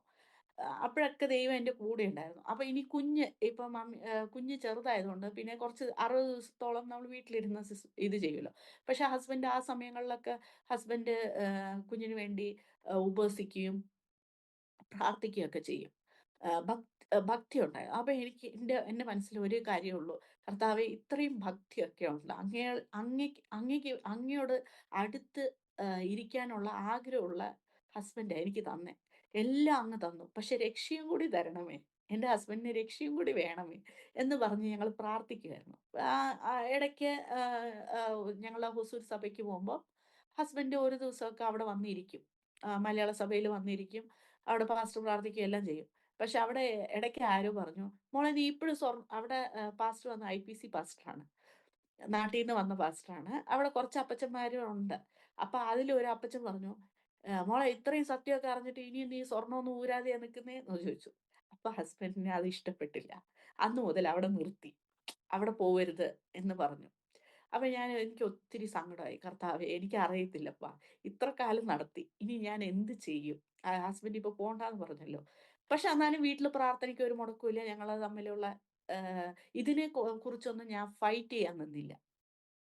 ദൈവം എനിക്ക് ആ സമയത്ത് ക്ഷമ തന്നായിരുന്നു. ക്ഷമയോട് ദൈവസന്നിധിയിൽ പോയി നിൽക്കാനുള്ള കൃപ തന്നായിരുന്നു. ആ സമയത്തൊക്കെ ഞാനിങ്ങനെ പ്രാർത്ഥിച്ചുകൊണ്ടിരുന്നു. പിന്നെ കുഞ്ഞൊക്കെ ഇച്ചിരി കോവിഡ് ടൈം ആയപ്പോ ഫാദർ ഇൻ ലോ ഞങ്ങളുടെ കൂടെ വന്ന് ഒരു ട്രീറ്റ്മെന്റ് പാർക്കിൻസണിന്റെ രോഗം ഉണ്ടായിരുന്നു ഫാദർ ഇൻ ലോന്. അപ്പൊ അതിന്റെ ട്രീറ്റ്മെന്റ് ആയിട്ട് ബാംഗ്ലൂരിൽ നോക്കാനായിട്ട് ഇങ്ങോട്ട് വന്നായിരുന്നു. അപ്പൊ ഫാദർ ഇൻ ലോയും ഞങ്ങളുടെ പ്രാർത്ഥന ജീവിതമൊക്കെ കണ്ടിട്ട് ഒന്നും പറഞ്ഞില്ല. പ്രാർത്ഥിക്കുന്നുണ്ടല്ലോ. കുടുംബമായിട്ട് ഇരുന്ന് പ്രാർത്ഥിക്കുന്നു. ഒരു ദുശ്ശീലവും ഇല്ല. "എന്റെ മോനെ എന്ത് പറഞ്ഞ് ചീത്ത പറയുംന്ന് അറിയില്ല." അതുകൊണ്ട് ഫാദർ ഇൻ ലോ എപ്പഴും ഇപ്പൊ നാട്ടില് പോയാലും കുടുംബ പ്രാർത്ഥനയിൽ അവര് പ്രാർത്ഥിക്കുമ്പോൾ ഞാൻ മിണ്ടാതിരിക്കും. അപ്പം മദർ ഇൻ ലോ ചോദിക്കും, "ഇവളെന്താ ഒന്നും പറയാത്തെ? എന്തിനാ അവള് അത് ചെയ്യാത്തെ?" അപ്പൊ ഫാദർ ഇൻ ലോന്റെ സപ്പോർട്ട് ഉണ്ടായിരുന്നു എനിക്ക് കുടുംബത്തില്. ഫാദർ ഇൻ ലോ പറയും, "അവള് പ്രാർത്ഥിക്കുന്ന പോലെ അവള് പ്രാർത്ഥിച്ചോട്ടെ.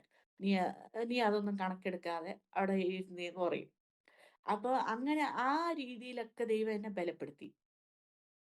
പക്ഷേ എന്താ പറയാ, ഫാദർ ഇൻ ലോ ഒക്കെ കൂടെയുണ്ട്. എല്ലാം ഇതായി. പക്ഷേ എന്റെ കുഞ്ഞിന് അതിനുള്ളിൽ 1.5 വയസ്സായി.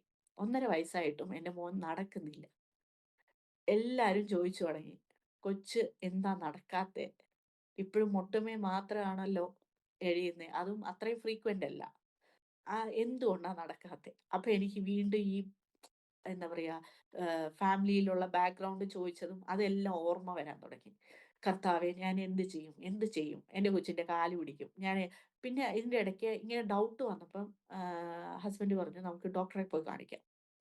ഞങ്ങളൊരു പീഡിയാട്രിക്കിന്റെ അടുത്ത് പോയപ്പം പീഡിയാട്രിക് കാലൊക്കെ നോക്കിയിട്ട് പറഞ്ഞു, ഇച്ചിരി വളവുണ്ട്. ബോലെക്സ് ആണെന്നാ പറയുന്നേ. മുട്ടിന്റെ താഴെ ഇങ്ങനെ വളഞ്ഞിരിക്കുന്നതാണ് ബോലെക്സ് എന്ന് പറയുന്നത്. അതുണ്ടെങ്കിലും ഇങ്ങനെയൊക്കെ ഉണ്ടാവും. ഡിലേയ്സ് ഉണ്ടാവും കുഞ്ഞ് നടക്കാനായിട്ടെന്ന് പറഞ്ഞു. ഞാൻ അവിടെ ഇരുന്ന് ഒന്നും പറയാതെ ഞാൻ ചിരിച്ചിട്ട് ഓക്കെ, അതിനെന്താ ചെയ്യണ്ടേ? അതിന് കുറച്ച് ഷൂസും ഒരു ഡിഫറെന്റ് ടൈപ്പ് ഓഫ് ആംഗിൾ ഒക്കെ തന്നിട്ടുള്ള ഒരു ഷൂസ് ഒക്കെ ഉണ്ടാവും. അതൊക്കെ ഇട്ട് വേണം നടക്കാൻ കുഞ്ഞിന് ഫ്യൂച്ചറിൽ എന്ന് പറഞ്ഞു. അതൊക്കെ കേട്ടപ്പോ എനിക്ക് ഒത്തിരി സങ്കടമായി. ഞാൻ വന്നു. വീണ്ടും ഞാൻ എന്റെ പ്രാർത്ഥിക്കാനായിട്ട് എന്റെ ബെഡ്റൂമിൽ കയറി വാതിലടച്ച് ഞങ്ങൾ ഇരുന്ന് പ്രാർത്ഥിക്കാൻ തുടങ്ങി. കർത്താവേ, കാലില്ലാത്ത കൊച്ചിനെയാണ് കാല് തന്നേ. ഇനി ചെവിയില്ല ചെവിയിൽ അത്രയും പ്രശ്നം പറഞ്ഞിട്ടും ചെവിയും തന്നു. ഇനി നടക്കാനുള്ള കൃപയും അങ്ങ് തരണമേ. അങ്ങ് മാത്രമാണ് അവന് നടക്കാനായിട്ട് സഹായിക്കാൻ പറ്റത്തുള്ളൂ എന്ന് പറഞ്ഞ് ഞങ്ങൾ ഒത്തിരി പ്രാർത്ഥിച്ചു. ഇതിന്റെ ഇടയ്ക്ക് എനിക്ക് ഒരു സിസ്റ്റർ ഇൻ ലോ ഉണ്ട്. മൂത്ത സിസ്റ്റർ, ഹസ്ബൻഡിന്റെ ചേച്ചി. അപ്പൊ ചേച്ചിയുടെ മോള് വിളിച്ചിട്ട്, ആന്റിയുടെ മോൻ മാത്രമേ നടക്കാത്തുള്ളൂ. ആഹ് എന്റെ വേറെ കസിന്റെ മോളൊക്കെ നടന്നു തുടങ്ങി. അങ്ങനെയൊക്കെ പറയാൻ തുടങ്ങി. ഇത് നമുക്ക് ഓൾറെഡി നമ്മൾ ഇതിനെക്കുറിച്ച് ഭാരപ്പെട്ട് പ്രാർത്ഥിക്കുന്ന സമയത്ത് ഇങ്ങനെയും കൂടി കേൾക്കുമ്പോൾ നമുക്ക് ഒത്തിരി വിഷമാവും. ഞാൻ ആ ഫോൺ കൈപിടിച്ചിട്ട് ഞാൻ കരഞ്ഞു പ്രാർത്ഥിക്കുവാ. കർത്താവേ, എന്റെ കൊച്ച് എന്ത് ചെയ്യും? അവള് പറയുന്നതൊക്കെ ഇങ്ങനെ പറഞ്ഞുകൊണ്ടിരിക്കുക. പക്ഷെ അതില് ശ്രദ്ധ കൊടുക്കാതെ ഞാൻ പ്രാർത്ഥിച്ചുകൊണ്ടിരിക്കും. എന്റെ മോനാണെങ്കിൽ അവിടെ പായിട്ടിട്ട് ഞങ്ങൾ കളിപ്പിക്കുവാ. സഡൻ ആയിട്ട് അവൻ എഴുന്നേറ്റ് നിന്നു, നടന്നു. അത് മാത്രമേ ഞാൻ കണ്ടുള്ളൂ. ഞാൻ എന്നിട്ട് അവളോട് പറഞ്ഞു, "എന്റെ കൊച്ച് നടന്നെടി. നീ ഫോൺ എടുത്ത് നീ വീഡിയോ കോൾ വാ. വാട്സാപ്പില് വീഡിയോ കോൾ വാ. ഞാൻ കാണിച്ചു തരാം. എന്റെ കൊച്ച് നടന്നു" എന്ന് പറഞ്ഞ് അതിന് ആന്റി എന്തിനാ ഇത്ര എക്സൈറ്റ് ആവുന്നേ? കൊച്ചാണെങ്കി നടക്കും. അവർക്ക് അത് തോന്നുന്നത് അത് നോർമൽ പ്രോസസ്. പക്ഷെ നമ്മള് പ്രാർത്ഥിക്കുന്നവർക്ക് അറിയുള്ളൂ അതിനെക്കുറിച്ച് എത്ര ഭാരപ്പെട്ടു, എത്രത്തോളം നമ്മൾ അതിനു വേണ്ടി ഓടിന്ന് നമുക്ക് മാത്രമേ അറിയുള്ളൂ.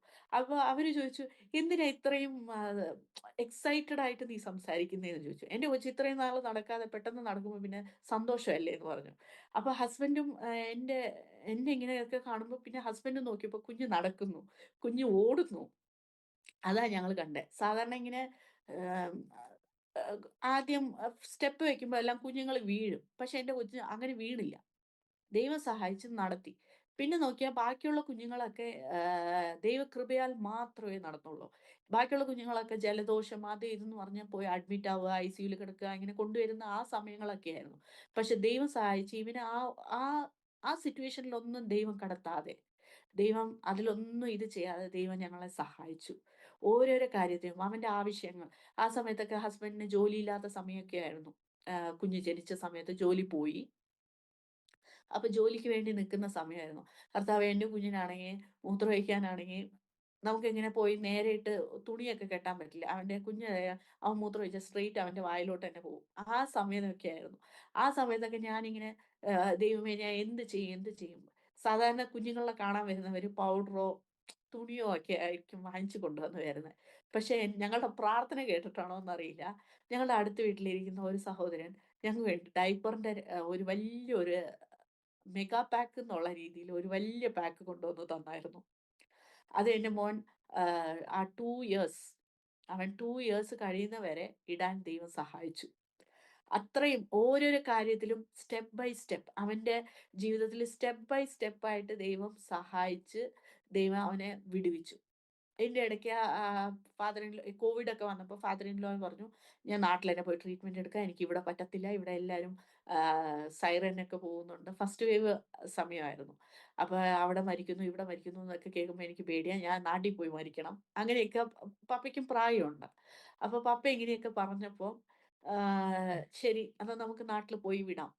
70 പ്ലസിനുള്ളവർക്ക് ഉള്ള ആ പെർമിറ്റ് ഗവൺമെന്റ് തരുന്നുണ്ടായിരുന്നില്ല ട്രാവൽ ചെയ്യാനുള്ളത്.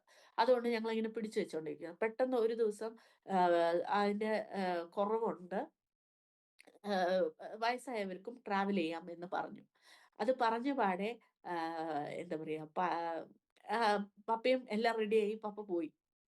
പപ്പ പോയപ്പോഴേക്കും ഞങ്ങള് തിരിച്ചു വരുമ്പോ എനിക്ക് ഭയങ്കര കോൾഡ്.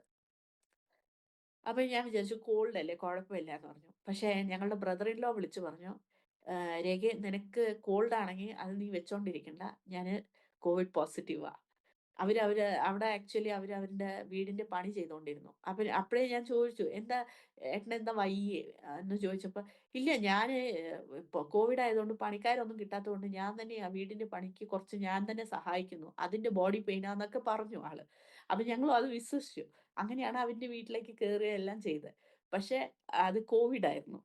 ഞങ്ങൾക്കും കൂടി പകർന്നു കിട്ടി. അപ്പൊ ഞാൻ വിചാരിച്ചു, "കർത്താവേ ഇനി എങ്ങനെ കുഞ്ഞിനെ ഞാൻ നോക്കും?" അപ്പൊ മമ്മിയുടെ കയ്യില് കുഞ്ഞിനെ കൊടുത്തിട്ടാണ് നാട്ടില് പപ്പനെ വിടാൻ പോയത്. ബേബീസിനെ എടുത്ത് ട്രാവൽ ചെയ്യണ്ടാന്ന് പറഞ്ഞിട്ട്. പക്ഷേ തിരിച്ചു വന്നപ്പോ ഞാൻ കുഞ്ഞിനെ കണ്ടത് കുഞ്ഞ് എന്നെയും കണ്ടതുകൊണ്ട് കുഞ്ഞിന് ഭയങ്കര വാശിയായി. അന്ന് എന്നെ കാണാതെ ഭയങ്കര കരച്ചിലൊക്കെ ആയപ്പം മിഡ്നൈറ്റ് എന്നെ ഞങ്ങളെ വിളിച്ചിട്ട് പറഞ്ഞു, "കുഞ്ഞിനെ എടുത്തോണ്ട് പോ" എന്ന് പറഞ്ഞു. അപ്പൊ ഞാൻ കുഞ്ഞിനെയും കൊണ്ട് തിരിച്ചു വന്നു. അപ്പൊ അതിനുള്ളിൽ ഞങ്ങക്ക് കോവിഡ് ആണെന്ന് ഞങ്ങക്ക് ഏകദേശം ഒരു കാഴ്ചപ്പാടൊക്കെ കിട്ടി. അപ്പൊ ഞങ്ങളുടെ അപ്പാർട്ട്മെന്റിൽ ഒരു ഡ്രൈവ് പോലെ കോവിഡ് ടെസ്റ്റിന്റെ ഗവൺമെന്റ് ആയിട്ട് അനുവദിച്ച ഒരു ഡ്രൈവ് പോലെ അവര് കണ്ടക്ട് ചെയ്യുമായിരുന്നു. അപ്പൊ ഞങ്ങൾ അതില് പോയി. അതില് പോസിറ്റീവ് എന്നും വരികയും ചെയ്തു. അപ്പൊ ഞാൻ വിചാരിച്ചു കുഞ്ഞിനെ പോയി എടുക്കണം. അന്ന് വൈകിട്ട് ഞാൻ കുഞ്ഞിനെ പോയി എടുക്കണം. അന്ന് ഉച്ചയ്ക്കാണ് ഞാൻ അറിയുന്നത് ഞാൻ പോസിറ്റീവ് ആണ്. അപ്പൊ ഞാൻ വിചാരിച്ചു ചിലപ്പോ ദൈവഹിതം ആയിരിക്കും. ജീവിച്ചാലും ഒരുമിച്ച്, മരിച്ചാലും ഒരുമിച്ചായിരിക്കും. എന്ന് പറഞ്ഞിട്ട്. ബിക്കോസ് ആ സമയത്ത് മരണങ്ങൾ കൂടുതലായിരുന്നു. അപ്പൊ ഞങ്ങക്ക് നാട്ടീന്ന് നിർദ്ദേശം ഇങ്ങനെ കിട്ടിക്കൊണ്ടിരിക്കും. അളിയൻ ഇപ്പൊ ഹോസ്പിറ്റലിൽ അഡ്മിറ്റ് ആയിട്ടുണ്ട്. തീരെ ബ്രീത്തിങ് കിട്ടുന്നില്ല. ഐസിയുലാണ് കിടത്തിയിരിക്കുന്നത്. ഇങ്ങനെയൊക്കെ പറയുമ്പോൾ ഞങ്ങൾക്ക് പേടി. കർത്താവേ ഞങ്ങൾ എന്ത് ചെയ്യും? അപ്പൊ ഒരു ഭയം വന്നു. ഭയം വന്നിട്ട് ഞങ്ങളിങ്ങനെ കരഞ്ഞോണ്ടിരിക്കുവാ. കർത്താവേ എന്ത് ചെയ്യും? പക്ഷെ ഞങ്ങളറിയാതെ തന്നെ ഞങ്ങള് അബോധാവസ്ഥയിൽ പോയി കിടക്കുക. അങ്ങനെയൊക്കെയാണ്. പക്ഷെ കുഞ്ഞിങ്ങനെ നടക്കുന്നതൊക്കെ ആയതുകൊണ്ട് കുഞ്ഞ് ഞങ്ങളുടെ അടുത്ത് വന്ന് ഞങ്ങളെ ഇട്ട് പിച്ചും, അടിക്കും, മുഖത്തടിക്കും. എന്നിട്ട് പറയും എനിക്ക് വിശക്കുന്നു. അപ്പൊ ഞാൻ ദൈവം സഹായിച്ച് എനിക്ക് പെട്ടെന്ന് ബോധമൊക്കെ വന്ന് അയ്യോ കുഞ്ഞ് വിശക്കുന്നൂന്ന് ചോദിക്കുന്നു. കുഞ്ഞിന് ഫുഡ് കൊടുക്കണ്ടേ? അങ്ങനെ പറഞ്ഞ് ഞാൻ ഇരുന്ന് കരയാൻ തുടങ്ങും. ദൈവമേ എന്റെ കുഞ്ഞ് കരയുന്നത് പോലും അറിയാത്ത പോലെ അബോധാവസ്ഥയിൽ ഞാൻ കിടക്കുവാണല്ലോ. ഞങ്ങളെ ഇതിൽ നിന്ന് വിടുവിക്കണം. ഗവൺമെന്റിന്ന് നിങ്ങളെ എല്ലാം സപ്പോർട്ട് ചെയ്യുമെന്ന് പറഞ്ഞു. പക്ഷെ ഞങ്ങക്ക് ഗവൺമെന്റിന്ന് അന്നത്തെ ആ സമയത്തിന് ഞങ്ങക്ക് ഒരു സപ്പോർട്ടും കിട്ടിയില്ല. ഞങ്ങളന്നെ ഓൺലൈനില് ഡോളോ വാങ്ങിക്കലും, ഞങ്ങളന്നെ ഓരോരോ മരുന്ന് അവര് പറഞ്ഞ മരുന്നൊക്കെ ഞങ്ങളന്നെ പോയി വാങ്ങിക്കും. അങ്ങനെയൊക്കെ ചെയ്തു. അപ്പൊ ആ സമയത്തൊക്കെ ഞാൻ പ്രാർത്ഥിക്കുന്നത്, കർത്താവേ ഈ മരുന്നൊക്കെ വെച്ചിട്ട് ഞങ്ങക്ക് ജീവിക്കാൻ പറ്റോ? ഞങ്ങൾ ഇത് ചെയ്യാൻ പറ്റുമോ? ഞാൻ ഒത്തിരി ഇച്ചിരി നേരമേ ബോധം ഉണ്ടാവുള്ളൂ. ആ ബോധമുള്ള സമയമൊക്കെ പ്രാർത്ഥനയാ. കുഞ്ഞിനെ ഫുഡ് കൊടുക്കുമ്പോൾ പ്രാർത്ഥിക്കുക, "എന്റെ കുഞ്ഞിന് ഒന്നും വരരുതേ കർത്താവേ." ഞങ്ങൾക്ക് രണ്ടാൾക്കും. ബിക്കോസ് ഒരാൾ മാത്രമല്ല. ഇതില് ക്വാറന്റൈൻ ആയിട്ട് പോവാനായിട്ടുള്ള വ്യക്തികളും ഇല്ല. ബിക്കോസ് മമ്മിയുടെ അടുത്ത് വിടാന്ന് പറഞ്ഞാൽ മമ്മിയും അതിന്റെ പാർട്ടാവും. അവരും പ്രായമായവരാണ്. അവർക്ക് വീസിങ്ങും അങ്ങനത്തെ ആയതിന്റെ ബുദ്ധിമുട്ടുകളൊക്കെ ഉണ്ട്. അപ്പൊ അവിടെയും വിടാൻ പറ്റില്ല. അപ്പൊ അങ്ങനെയൊക്കെ ആയപ്പോ കർത്താവേ ഞങ്ങൾ എന്ത് ചെയ്യും? എന്ത് ചെയ്യും എന്ന് പറഞ്ഞപ്പോ ദൈവം സഹായിച്ച് അതിൽ നിന്നെല്ലാം കടന്നു വരാൻ ദൈവം എത്രയോ പേര് മരിച്ചു. ഞങ്ങളുടെ അപ്പാർട്ട്മെന്റ് താഴെയും ചുറ്റുമുള്ള ആൾക്കാരൊക്കെ മരിച്ചു വീണു. ഞങ്ങളെക്കാട്ടിലും വയസ്സ് താഴെയുള്ളവരൊക്കെ മരിച്ചപ്പോ ദൈവം ഞങ്ങൾക്ക് ജീവൻ നൽകി. ആ ക്വാറന്റൈനിൽ നിന്നും ദൈവം ഞങ്ങളെ സഹായിച്ച് വിടുവിച്ചു. കുഞ്ഞിന് ഒന്നും പറ്റിയില്ല. ദൈവം കാത്തു. കുഞ്ഞിന് ആ കോവിഡിന് ഞങ്ങൾ 2 പേരും മാതാപിതാക്കൾക്ക് 2 പേർക്കും കോവിഡാ. നടുക്കാ കൊച്ച് കിടന്നുറങ്ങുന്നെ. അവനെ സെപ്പറേറ്റ് ആയിട്ട് കിടത്തിയിട്ട് ഞങ്ങള് 2 പേരും കിടക്കുന്നത് അങ്ങനെയാ. ഞങ്ങളുടെ 2 പേരുടെ ഇടയ്ക്കാണ് അവൻ ദിവസം ഞങ്ങള് 2 പേരും കോവിഡിന്റെ ഗുളികയൊക്കെ കഴിച്ച് ഞങ്ങളിങ്ങനെ കിടക്കുമ്പോ അവന് നടുക്ക് കിടക്കുവാ. അതിലെല്ലാം ദൈവം ഒരു ഇമ്മ്യൂണിറ്റി നൽകി ദൈവം സഹായിച്ച് ഞങ്ങളെ നടത്തി. പക്ഷെ അത് കഴിഞ്ഞ് ഒരു സിറ്റുവേഷൻ വന്നത് എന്താന്ന് വെച്ചാ, ഹസ്ബൻഡിന് പെട്ടെന്ന് ഈ കോവിഡ് കഴിഞ്ഞ് മാറിയ പാടെ ഞങ്ങളുടെ മാറിയ പാടെ ഹസ്ബൻഡിന് പെട്ടെന്ന് ഈ വയറിന്റെ അവിടെ താഴെയായിട്ട് ബൾജായി തുടങ്ങി. ബൾജായി തുടങ്ങിയപ്പോ ഞാനിങ്ങനെ നമ്മളിങ്ങനെ പ്രാർത്ഥിക്കും. അപ്പഴും ഈ പ്രാർത്ഥനയൊക്കെ കാണുന്നുണ്ട്. ആഹ് ഈ ജീസസ് റിഡീംസിന്റെ ആഹ് ആഹ് പ്രാർത്ഥനയുണ്ടായിരുന്നു. ബ്രദർ മോഹൻ സി ലാസ്രസിന്റെ പ്രാർത്ഥന ദിവസം ഈ കോവിഡ് സമയത്ത് ആൾക്കാർക്ക് വേണ്ടി പ്രാർത്ഥിക്കുന്നതും അങ്ങനെയൊക്കെ ഉണ്ടായിരുന്നു. സത്യം ചാനലില്. അപ്പൊ ഇങ്ങനെ ആ പ്രെയർ ഞങ്ങളിങ്ങനെ കാണുമായിരുന്നു. എനിക്ക് തമിഴ് മനസ്സിലാവും. ഹസ്ബൻഡിന് പാർഷ്യൽ ആയിട്ടേ മനസ്സിലാവത്തുള്ളൂ. പക്ഷെ അവിടെ ട്രാൻസ്ലേറ്റേഴ്സ് ഉണ്ട്. അവര് ഒത്തിരി ലാംഗ്വേജസിൽ ട്രാൻസ്ലേറ്റ് ചെയ്യുന്നതുകൊണ്ട് ഞങ്ങൾ ഈ മലയാളം വെച്ചിട്ട് ഞങ്ങളിങ്ങനെ കേട്ടോണ്ടിരിക്കും. അങ്ങനെയൊക്കെ ചെയ്തു. അപ്പൊ അവിടെ ആ പാസ്റ്റർ പറയും, ആ ബ്രദർ പറഞ്ഞു, "എഴുതി വെച്ച് പ്രാർത്ഥിക്കാൻ നോക്കുക. നിങ്ങളുടെ പ്രാർത്ഥനാ വിഷയം എഴുതി വെച്ച് പ്രാർത്ഥിക്കുക. അപ്പൊ ദൈവം ഉറപ്പായിട്ടും അത്ഭുതം ചെയ്യുമ്പോ അതിന് താഴെ നന്ദിയും കൂടി രേഖപ്പെടുത്തുക" എന്ന് പറഞ്ഞു. ഓൾറെഡി നമുക്ക് ഈ ശീലം ഉണ്ടെങ്കിലും ഇത് ഒരു റിച്ച് എന്താ പറയാ ആഹ്, ഒരു പ്രതീക്ഷയും ഇല്ലാതെ ഇങ്ങനെ ഒരു എക്സ്പെക്ടേഷൻ വെക്കാതെ നമ്മളിങ്ങനെ എഴുതാൻ തുടങ്ങി. പ്രെയർ റിക്വസ്റ്റ് ഒക്കെ എഴുതി തുടങ്ങി. പക്ഷെ ആ സിറ്റുവേഷൻ ഇങ്ങനെ ഡേ ബൈ ഡേ ബൾജ് വലുതാവുന്നതുകൊണ്ട് വേറെ വഴിയില്ലാന്ന് പറഞ്ഞ് ഞങ്ങള് സർജറിക്ക് പോയി. സർജറി പോയപ്പോഴും വേറൊരു പ്രശ്നം എന്താന്ന് വെച്ചാ, ബൈസ്റ്റാൻഡേഴ്സ് ഒരാളെ നിക്കാവൂ. സാധാ പോലെ നാട്ടിൽ നിന്ന് ആൾക്കാര് വന്ന് നിൽക്കുക അങ്ങനെ ഒന്നുമില്ല. ഞാനും ഹസ്ബൻഡും മാത്രം നിൽക്കേണ്ടി വന്നു. കീ ഹോൾ സർജറിയാ നടന്നേ. ദൈവം സഹായിച്ച് കീ ഹോൾ സർജറി കഴിഞ്ഞു. കഴിഞ്ഞിട്ട് റൂമിൽ മാറ്റിയതിന് ശേഷം ഭയങ്കര എന്താ പറയാ, ഹസ്ബൻഡിന് വയറുവേദന. വയറിങ്ങനെ വേദനിക്കുന്നു, വയറിങ്ങനെ വീർത്ത് വരുന്നു എന്നൊക്കെ പറഞ്ഞ് ഭയങ്കര ഇത്. അപ്പൊ ഞാൻ ഈ നഴ്സുമാരനെ വിളിച്ചിട്ട് ഞാൻ ചോദിക്കും, "എന്തുകൊണ്ടാ ഇങ്ങനെ?" എന്ന് ചോദിക്കുമ്പോൾ അവര് പറയും, "ചേച്ചി കീ ഹോൾ അല്ലേ, അതിലൊരു മെഷ് വെച്ചിട്ടുണ്ട്. ഈ ഹെർണിയ സർജറിയില് അത് ബോഡിയുമായിട്ട് അറ്റാച്ച് ചെയ്യുമ്പോഴൊക്കെ ഇങ്ങനെ ഒരു പെയിൻ ഒക്കെ ഉണ്ടാവും, സാധാരണമാന്ന്" പറഞ്ഞു. പക്ഷെ അതല്ലായിരുന്നു ഇഷ്യൂ. പക്ഷെ ദൈവാത്മാവ് എന്നോട് പ്രാർത്ഥിക്കാൻ പറഞ്ഞുകൊണ്ട് ഇരിക്കുന്നുണ്ടായിരുന്നു. അപ്പൊ ഞാൻ അവിടെ ഇരുന്ന് പ്രാർത്ഥിച്ചുകൊണ്ടിരിക്കും. ഏട്ടനാണെങ്കിൽ "എനിക്ക് വേദന സഹിക്കാൻ വയ്യ. നീ ആരെങ്കിലും വിളിക്ക്" എന്ന് പറഞ്ഞുകൊണ്ടിരിക്കും. പക്ഷെ ഞാൻ വിളിച്ചാ ആരും വന്നിട്ട് കറക്റ്റായിട്ട് പ്രോപ്പറായിട്ട് നോക്കുന്നില്ല. അപ്പൊ ഞാൻ ഇങ്ങനെ പ്രാർത്ഥിച്ചുകൊണ്ടിരിക്കുമ്പോ പെട്ടെന്ന് ഒരു നേഴ്സ് അങ്ങനെ പോയി. അപ്പൊ എന്റെ ഉള്ളില് ആ നേഴ്സിനെ വിളിക്കാനായിട്ടുള്ള പ്രേരണ ഇങ്ങനെ ദൈവാത്മാവ് പറഞ്ഞുകൊണ്ടേയിരിക്കും. അപ്പൊ ഞാൻ പെട്ടെന്ന് ആ നേഴ്സിനെ വിളിച്ചിട്ട് ഞാൻ പറഞ്ഞു, "ഹസ്ബൻഡിന് ഇപ്പഴാണ് സർജറി കഴിഞ്ഞിട്ട് ഒരു 2, 3 മണിക്കൂറായിട്ടുള്ളൂ. പക്ഷെ ഇങ്ങനെ പെയിൻ പറഞ്ഞുകൊണ്ടേയിരിക്കുന്നു. എന്താണെന്ന് എനിക്ക് അറിയുന്നില്ലാന്ന്." പക്ഷെ അന്ന് യൂറിന് വേണ്ടി ട്യൂബ് മടക്കിയിട്ടാണ് അവര് സെല്ലോ ടേപ്പ് ചെയ്തിരിക്കുന്നത്. അപ്പൊ യൂറിൻ പാസ് ചെയ്താലും അത് ബാഗിൽ കളക്ട് ചെയ്യാനോ അങ്ങനെയൊന്നും പോവാതെ അതവിടെ സ്റ്റക്കായി നിൽക്കുന്നത് കൊണ്ടാണ് ഹസ്ബൻഡിന് പെയിൻ ഉണ്ടായത്. പക്ഷെ ഇതൊന്നും നമ്മൾ അറിയാതെ നമ്മളിങ്ങനെ ഞാനിങ്ങനെ ദൈവം പ്രാർത്ഥിക്കാൻ പറഞ്ഞു, ഞാൻ പ്രാർത്ഥിച്ചുകൊണ്ടിരിക്കുക. ദൈവാത്മാവ് പ്രകടിപ്പിച്ചു, ഞാനിങ്ങനെ പ്രാർത്ഥിച്ചുകൊണ്ടിരിക്കുക. പക്ഷെ ഹസ്ബൻഡ് കാണുന്നത് ഇവൾക്ക് എപ്പോഴും പ്രാർത്ഥന ആ രീതിയിലുള്ള നോട്ടമാണ്. പക്ഷെ പ്രാർത്ഥനയുടെ ശക്തി അറിയുന്നത് കൊണ്ട് ഹസ്ബൻഡ് ഒന്നും പറയുന്നില്ല എന്നേ ഉള്ളൂ. അപ്പൊ ആളിങ്ങനെ നോക്കും. പിന്നെ പിന്നെ വീണ്ടും വേദനയിൽ ഇങ്ങനെ സങ്കടപ്പെടും. അങ്ങനെയൊക്കെയായിരുന്നു. അപ്പൊ ഞാനിങ്ങനെ കർത്താവേ ഞാൻ എന്ത് ചെയ്യും? എന്ത് ചെയ്യും? എന്ന് പറഞ്ഞ് ഞാനിങ്ങനെ പ്രാർത്ഥിച്ചുകൊണ്ടിരിക്കുമ്പോഴാണ് പെട്ടെന്ന് ആ നേഴ്സ് വന്നപ്പോൾ ദൈവാത്മാവ് പറഞ്ഞു, പോയി ആ നേഴ്സിൻ്റെ അടുത്ത് സമീപിക്കുക, കാര്യം പറയാന്ന്.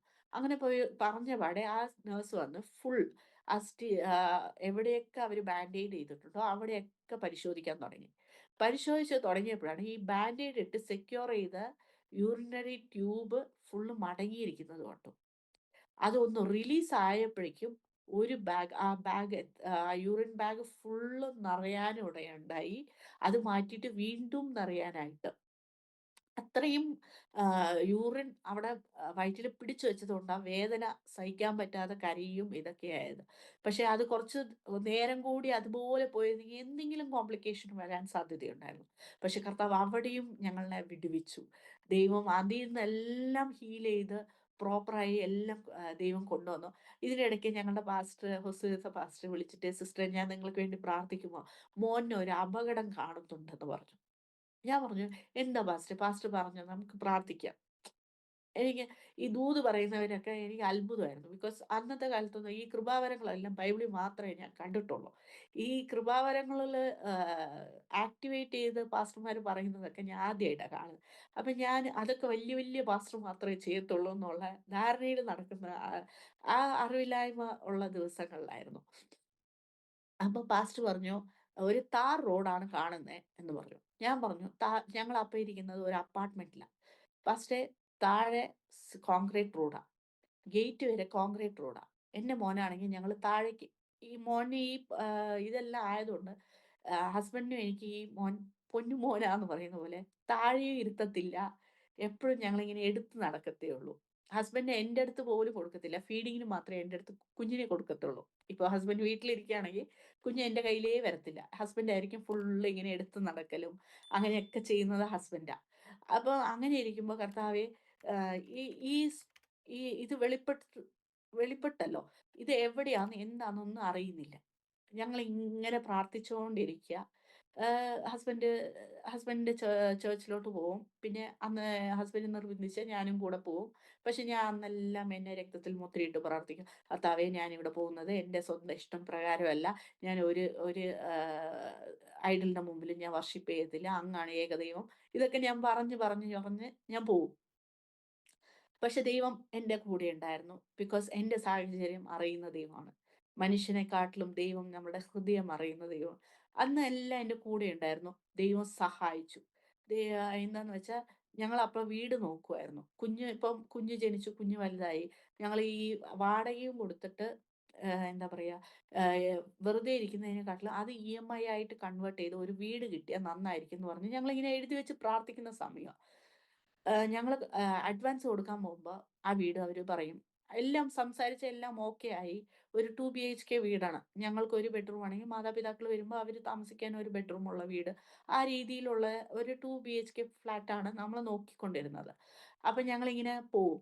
ആഹ് ഫ്ലാറ്റിന് അഡ്വാൻസ് കൊടുക്കാൻ പോകുന്ന നേരം അവര് പറയും, "ഞാൻ ഇപ്പൊ വിക്കുന്നില്ലാന്ന്" പറയും. ഇതിങ്ങനെ കുറേ നടന്നുകൊണ്ടിരുന്നു. ഇതെല്ലാം കഴിഞ്ഞ് കോവിഡ് എല്ലാം കുറച്ച് താന്നു. ചർച്ചിലോട്ട് വരാൻ പറ്റും.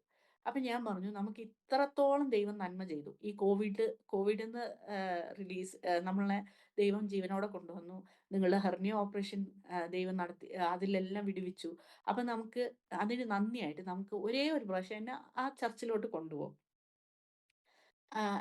അതില് പോയിട്ട് നമുക്ക് പ്രാർത്ഥിച്ചിട്ട് പിന്നെ പോയില്ലെങ്കിലും കുഴപ്പമൊന്നുമില്ല." എന്ന് പറഞ്ഞ് ഞാൻ ഹസ്ബൻഡിനെ കൺവിൻസ് ചെയ്ത് ഞാൻ എൻ്റെ സഭയിലോട്ട് കൊണ്ടുപോകാനുള്ള ഒരുക്കത്തിലായിരുന്നു. അപ്പൊ ആ ഹസ്ബൻഡ് പറഞ്ഞു, "ഓക്കെ, നീ പറയുന്ന പോലെ ഞാന് നമുക്ക് അവിടെയും പോയിട്ട് ഇത് ബിക്കോസ് ദൈവം നടത്തിയ ഇത് നമ്മള് അത് ഗ്രേറ്റ്ഫുൾ ആയിരിക്കണമല്ലോ" എന്ന് പറഞ്ഞ് ഹസ്ബൻഡ് എന്നെ കൊണ്ടുപോയി. അന്ന് ആ പാസ്റ്റർ അവിടെ പറഞ്ഞു, ഞങ്ങളുടെ സീനിയർ പാസ്റ്റർ പറഞ്ഞു, എൽ ജോസഫ്, മുളങ്കാൽ യൂത്ത് മിനിസ്ട്രീന്റെ സീനിയർ പാസ്റ്റർ എൽ ജോസഫ്.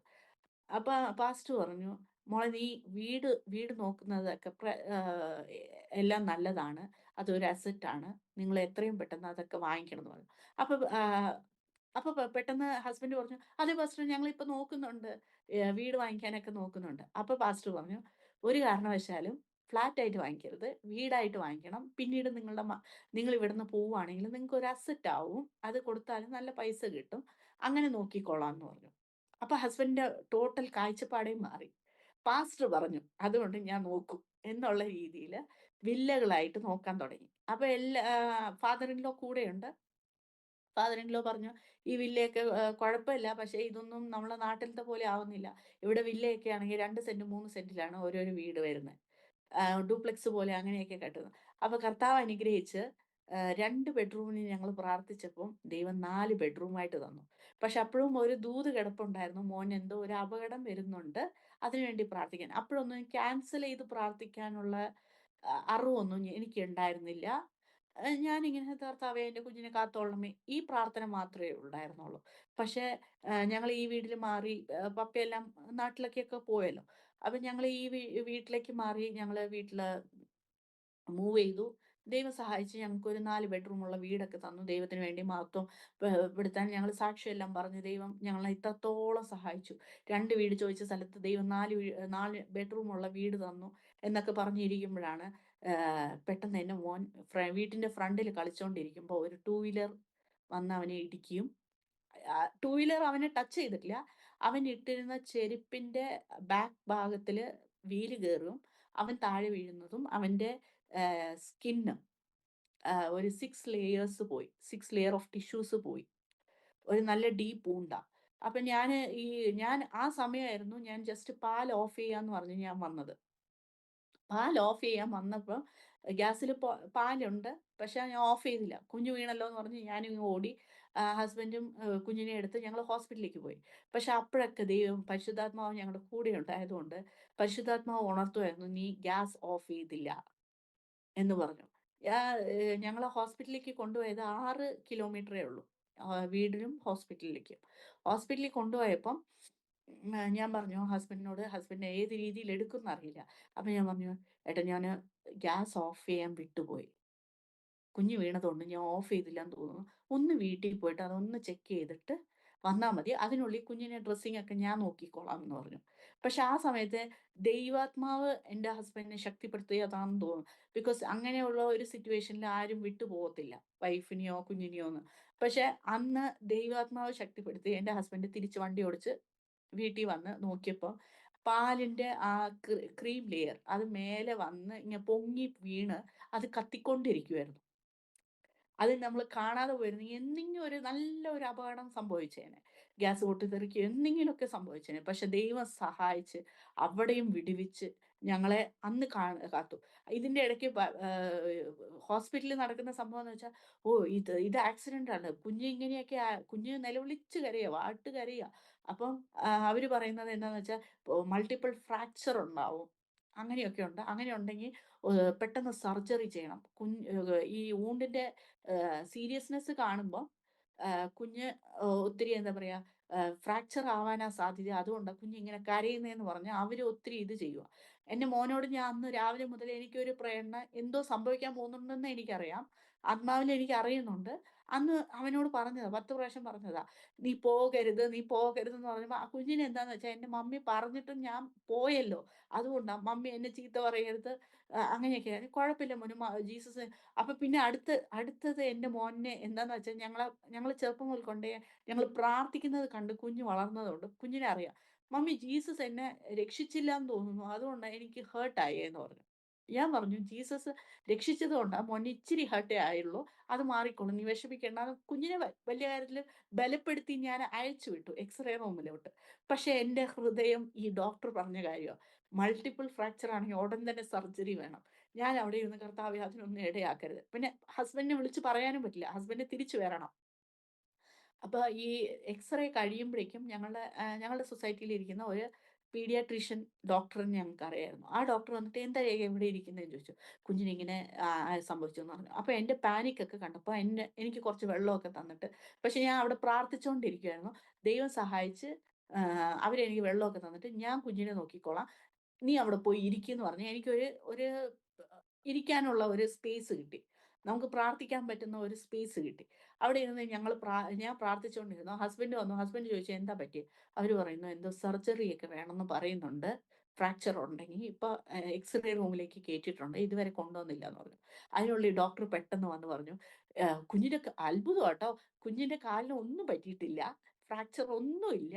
ദൈവം സഹായിച്ചു" എന്ന് പറഞ്ഞു. പക്ഷേ എന്തോ ഒരു നമുക്ക് ഈ ക്യാൻസൽ ചെയ്ത് പ്രാർത്ഥിക്കാൻ അറിയാത്തതുകൊണ്ടും, ഈ പോരിനെ കുറിച്ചൊന്നും സ്പിരിച്വൽ വാർഫെയറിനെ കുറിച്ചൊന്നും അറിയാത്തതുകൊണ്ടും എന്തോ ഒന്ന് കുഞ്ഞിന് സംഭവിക്കുന്നുണ്ടായിരുന്നു.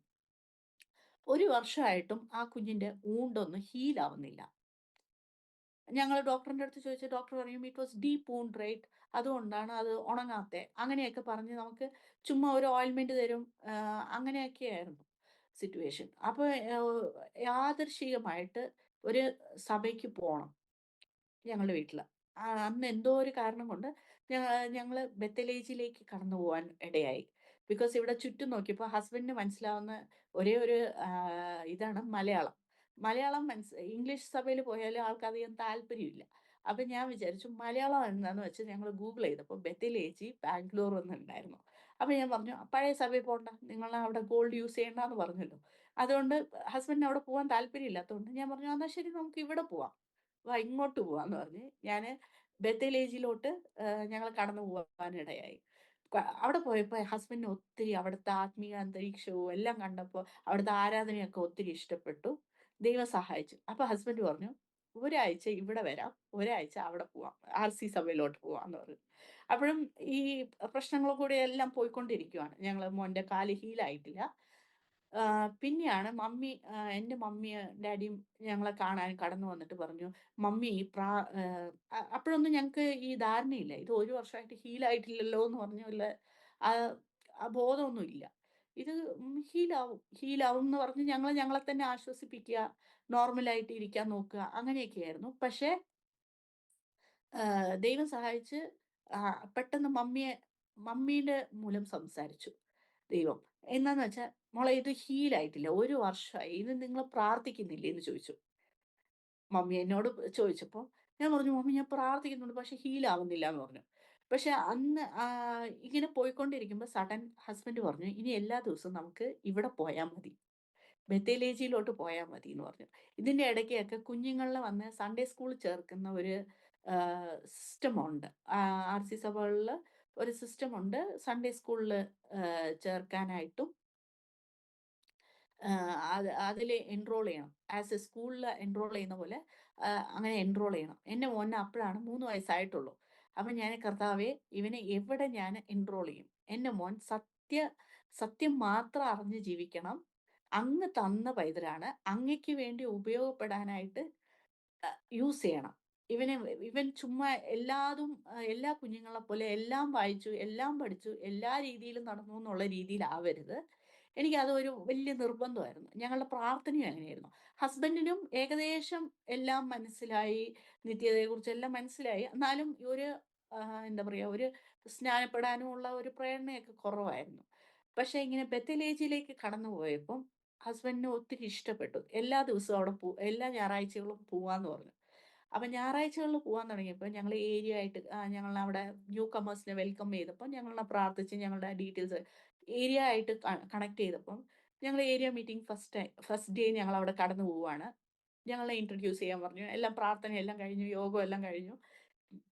തിരിച്ചു വരുമ്പോ പെട്ടെന്ന് ഹസ്ബൻഡ് എഴുന്നേറ്റ് ഞങ്ങളുടെ ഏരിയ ലീഡറോട് പറയാണ്, "അങ്കിളെ എനിക്ക് കോശി അങ്കിൾ എന്നാണ് അങ്കിളിനെ വിളിക്കുന്നത് സ്നേഹത്തോടെ. ജോർജ് കോശി എന്നാണ് പേര്. കോശി അങ്കിൾ എന്ന് പറഞ്ഞാണ് ഞങ്ങൾ വിളിക്കുന്നത്. അപ്പൊ കോശി അങ്കിളോട് പറഞ്ഞു, "അങ്കിളെ എനിക്ക് സ്നാനപ്പെടണം" എന്ന് പറഞ്ഞു. അപ്പൊ അപ്പൊ അവരും ഒത്തിരി സന്തോഷിച്ചു. ബിക്കോസ് ആദ്യമായിട്ടാണല്ലോ ഒരാൾ കടന്നു വന്ന ദിവസം തന്നെ ഇങ്ങനെ പറയുന്നതും ഇതാണല്ലോ. പിന്നെ അവര് ഞങ്ങളോട് വന്നപ്പോഴന്നെ ഞങ്ങളുടെ സാക്ഷ്യമൊക്കെ ചോദിച്ച് ഞങ്ങളിങ്ങനെ പറഞ്ഞു. ദൈവം നടത്തിയ ദിവസങ്ങളും കാര്യങ്ങളെല്ലാം പറഞ്ഞു. പക്ഷെ സ്നാനപ്പെട്ടില്ലാന്ന് അന്നാണ് അവർക്കും അറിയുന്നത്. അപ്പൊ പെട്ടെന്ന് ദൈവം അനുഗ്രഹിച്ച് സ്നാനപ്പെട്ടു. ഇതിന്റെ ഇടയ്ക്ക് ഞങ്ങളെ സുനി പാസ്റ്റർ ഞങ്ങളുടെ അബ്രാം വർഗീസ് പാസ്റ്റർ ആയിട്ട് ന്യൂ കമേഴ്സിന്റെ അന്ന് ഞങ്ങള് പ്രാർത്ഥിക്കാനായിട്ട് ദൈവം സഹായിച്ചപ്പോ കുഞ്ഞിന് വേണ്ടി പ്രാർത്ഥിച്ചായിരുന്നു. ഞങ്ങളെ ദൈവം സമൃദ്ധിയായി നടത്തുന്നു. ഞങ്ങൾക്ക് അങ്ങനെ ഒരു ആവശ്യമായിട്ട് പറയാനായിട്ടില്ല. എന്താ പ്രാർത്ഥിക്കേണ്ടതെന്ന് പറഞ്ഞപ്പോ കുഞ്ഞിന്റെ കാര്യമാണ് ഞങ്ങള് പറയാൻ ഇതായത്.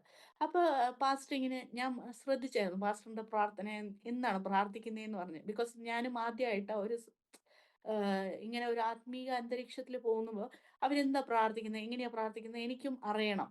ബിക്കോസ് ഞാൻ വളർന്നു വന്ന സിറ്റുവേഷൻ തമിഴ് പ്രാർത്ഥനകളും അങ്ങനെയൊക്കെയാണ്. ഞങ്ങള് ഫാമിലി ആയിട്ട് ഇംഗ്ലീഷില് പ്രാർത്ഥിക്കും. അങ്ങനെ ഉണ്ടായാലും കൂടുതൽ തമിഴിലൊക്കെയാണ്. അപ്പൊ മലയാളത്തിൽ പ്രാർത്ഥിക്കുമ്പോൾ എനിക്കൊരു കൗതുകം. ഓക്കെ, നമ്മൾ നോക്കാം എങ്ങനെയാ പ്രാർത്ഥിക്കുന്നത്. അപ്പൊ ഈ പാസ്റ്റർ കുറേ കാര്യങ്ങൾ വെട്ടിക്കളയുന്നു. ഈ പോരുകൾ വിട്ടുമാറട്ടെ ഇങ്ങനെയൊക്കെ പ്രാർത്ഥിക്കുന്നു. അപ്പൊ ഞാന് ഓക്കെ, ഇങ്ങനെയൊക്കെ പ്രാർത്ഥിക്കണം. ഓക്കെ, നമ്മൾ എഫിഷ്യൻസിൽ പറയുന്ന പോലെ ആർമർ ഓഫ് ഗോഡ് നമ്മൾ ധരിച്ച് സ്പിരിച്വൽ വാർഫെയർ ആയിരിക്കും പാസ്റ്റർ ചെയ്യുന്നത് എന്നുള്ള രീതിയിൽ ഞാൻ വന്നു. പക്ഷെ കർത്താവ് അനുഗ്രഹിച്ച് അന്ന് മുതല് കൃപയാൽ എൻ്റെ മോന്റെ കാല് ഹീലായി തുടങ്ങി. ഹസ്ബൻഡ് സ്നാനപ്പെട്ടു. ദൈവകൃപയാൽ ഞങ്ങൾ ഇതുവരെ ഓരോരോ സെഷൻ അവിടെ എന്താന്ന് വെച്ചാ ഫസ്റ്റ് ഉപവാസ പ്രാർത്ഥന 21 ഡേയ്സ് നടക്കുമായിരുന്നു. അന്നാണ് കേഴ്സ് ബ്രേക്കിംഗ് സെഷൻ എന്ന് പറഞ്ഞ് പാസ്റ്റർ അങ്കിൾ നടത്തുമായിരുന്നു. അത് ഒരു പുതിയ അനുഭവമായിരുന്നു. ഞങ്ങൾ അങ്ങനെ കണ്ടിട്ടില്ല. ഞാൻ തമിഴ്നാട്ടിൽ വന്നതുകൊണ്ട് അവിടെ കേഴ്സ് ബ്രേക്കിംഗ് സെഷനായിട്ടൊന്നും ഞാൻ കണ്ടിട്ടില്ല. അതാദ്യമായിട്ടാണ് ഞാൻ കേൾക്കുന്നതും. അപ്പൊ ഹസ്ബൻഡ് എന്നോട് ചോദിക്കും, "നിങ്ങളുടെ ചർച്ചിൽ ഇല്ലാത്തതാണല്ലോ, പുതിയതാണല്ലോ ഇവിടെ. നമുക്ക് എന്തായാലും അറ്റൻഡ് ചെയ്യണം" എന്ന് പറഞ്ഞു. പക്ഷെ അന്ന് പറഞ്ഞപ്പോഴാണ് ഒരു കേഴ്സിന്നാണ് ദൈവം ഞങ്ങളെ ഉയർത്തിക്കൊണ്ട് വന്നത്. ബിക്കോസ് ഈ അന്ന് എം.എ. വർഗീസ് അങ്കിൾ പറഞ്ഞത്, സീനിയർ പാസ്റ്റർ അങ്കിൾ പറഞ്ഞത്, ഈ മാനസിക രോഗിയായിട്ടും കുടുംബത്തില് അംഗവൈകല്യങ്ങൾ ഇങ്ങനെ തുടരുന്നതൊക്കെ ജെനറ്റിക് ആണെന്ന് ഡോക്ടർ പറഞ്ഞാലും നമ്മൾ ബൈബിൾ പ്രകാരം നോക്കിയാൽ ഇതൊക്കെ കേഴ്സ് ആണെന്ന് പറഞ്ഞ് അങ്കിൾ അതിന്റെ റെഫറൻസും അതെല്ലാം എടുക്കുമ്പോഴാണ് ഞങ്ങൾക്ക് തന്നെ ഒരു ബോധ്യമായത്. കർത്താവ് ഞങ്ങൾ ആ ആ സത്യങ്ങളൊക്കെ അറിയുന്നതിന് മുമ്പേ ദൈവം നമ്മളെ നടത്തി വിടുവിച്ച് കൊണ്ടുവന്ന ഓരോരോ വഴികളെ ഓർത്ത് ഞങ്ങൾ നന്ദി പറഞ്ഞു. പിന്നെ ഞാനിങ്ങനെ ഇപ്പൊ തിരിഞ്ഞിരുന്ന് ഓർക്കുമ്പോൾ ദൈവം സഹായിച്ച്, because God nose his child how hit should be. He directs his way. Through his way we will വാക്ക്. എല്ലാം ദൈവം ഇതുവരെയായിട്ട് ഞങ്ങളെ നടത്തി കൊണ്ടുവന്നതാ. എങ്ങനെ വിശ്വാസത്തിൽ രണ്ടാളും വിശ്വാസമുണ്ട്, പ്രാർത്ഥിക്കുന്നുണ്ട്. പക്ഷെ എവിടെ വന്ന് എങ്ങനെ വിടുതൽ പ്രാപിക്കണം, എങ്ങനെ ആത്മീയത്തിൽ വളരണം, അതുവരെ ദൈവം ഡിസൈൻ ചെയ്ത് വെച്ചതാ. അങ്ങനെ ഒരു നല്ല എന്താ പറയുക, സ്പിരിച്വൽ ആയിട്ട് കണക്ട് ചെയ്യാൻ ഞങ്ങളെ ബെത്തലേജിയിൽ കൊണ്ടുവന്നു. ദൈവം സഹായിച്ച് ഓരോരോ സെഷൻ അറ്റൻഡ് ചെയ്ത് ഞങ്ങൾക്ക് വേണ്ടിയ വിടുതൽ പ്രാപിക്കാനും ഞങ്ങൾ കുടുംബമായി ഇന്ന് സാക്ഷ്യമായി ഈ സർജാപുര എന്ന ബാംഗ്ലൂർ പട്ടണത്തിൽ ഞങ്ങളെ വസിപ്പാനും ദൈവം അനുഗ്രഹിച്ചു. ഭൗതികമായിട്ടും ആത്മീയമായിട്ടും ദൈവം ഞങ്ങളെ നടത്തി വന്ന കൃപയെ ഓർത്തെന്ന് ഞാൻ നന്ദി പറയുന്നു. And I would like to conclude with thanks. ഞാൻ അരോമ ടി വിയോടും അരോമ ടി വിയിൽ ഡാനിയൽ ജോൺ പാസ്റ്ററിനോടും ഈ നൽകിയ അവസരത്തിനായി ഈ സാക്ഷ്യം പറഞ്ഞ് ഞങ്ങൾ ബാക്കിയുള്ളവർക്ക് ബലമായി നിൽക്കാൻ എനിക്ക് കൃപ നൽകിയ ദൈവത്തിനോടും നന്ദി പറഞ്ഞ് ഞാൻ ഇപ്പോൾ ഒരു ചെറിയ പ്രാർത്ഥന പ്രാർത്ഥിച്ച്, സ്വർഗീയ നല്ല പിതാവേ, അപ്പാ സ്തോത്രം അപ്പ, ഇത്രയും സമയം കർത്താവെ സാക്ഷ്യം പങ്കുവെക്കാൻ അടിയന് കൃപ നൽകിയതിനായി നന്ദി പറയുന്നു കർത്താവെ. ഈ പ്ലാറ്റ്ഫോം കർത്താവെ അരോമ ടി വിനും കർത്താവെ ഡാനിയൽ ജോൺ പാസ്റ്ററിനും ഇതിൻ്റെ കർത്താവെ പുറകെ വർക്ക് ചെയ്യുന്ന എല്ലാവരിനെയും അനുഗ്രഹിച്ച് പ്രാർത്ഥിക്കുന്നു കർത്താവെ. വ്യൂവേഴ്സിനെ എല്ലാവരിനെയും ബലപ്പെടുത്തണമേ കർത്താവെ. ഈ സാക്ഷ്യം കർത്താവെ ഇനി ഒരു സാക്ഷ്യത്തിനെ ഉളവാക്കണമേ അപ്പ. കർത്താവെ അങ്ങ് സഹായിക്കണമേ കർത്താവെ. ബലപ്പെടുത്തുന്നവരിനെ ബലപ്പെടുത്തണമേ കർത്താവെ. അങ്ങയുടെ പദ്ധതിയിൽ നടക്കാനുള്ള ഒരുനെ കർത്താവെ അങ്ങയുടെ പദ്ധതിയിൽ നടത്തി കർത്താവെ അങ്ങിൽ ആശ്രയിക്കേണ്ട ആൾക്കാരനെ അങ്ങിൽ ആശ്രയിക്കാൻ കൃപ തരണമേ കർത്താവെ. യേശുവെ കർത്താവെ, ഇതുവരെ ഞങ്ങളോട് ചെയ്ത എല്ലാ കൃപകൾക്കായി നന്ദി പറയുന്നു. മഹത്വം അങ്ങ് എടുക്കണം. യേശുവിന്റെ നാമത്തിൽ തന്നെ ആമേൻ. ആമേൻ. ആമേൻ. ആമേൻ. വളരെ അനുഗ്രഹിക്കപ്പെട്ട ഒരുപാട് നല്ല അനുഭവങ്ങളുടെ ഓർമ്മകൾ ദൈവനാമ മഹത്വത്തിന് വേണ്ടി അരോമ ടി വി പ്രേക്ഷകരോടൊപ്പം പങ്കുവയ്ക്കുവാൻ പ്രിയ സിസ്റ്റർ രേഖയെ ദൈവം സഹായിച്ചത് ഓർത്ത് ഞാൻ ദൈവത്തിന് സ്തോത്രം ചെയ്യുന്നു. ഒരു ഹൈന്ദവ പശ്ചാത്തലത്തില് ജനിച്ച് വളർത്തപ്പെട്ടു എങ്കിലും സഹോദരന്റെ രോഗം മാതാപിതാക്കന്മാര് കർത്താവിനെ കണ്ടുമുട്ടുന്നതിന് മുഖാന്തരമായി തീർന്നു. സഹോദരന് ദൈവം അത്ഭുതകരമായി വിടുതൽ കൊടുത്തു. തുടർന്ന് ആ കുടുംബത്തെ മുറ്റുമായി ദൈവം വിടുവിച്ചു.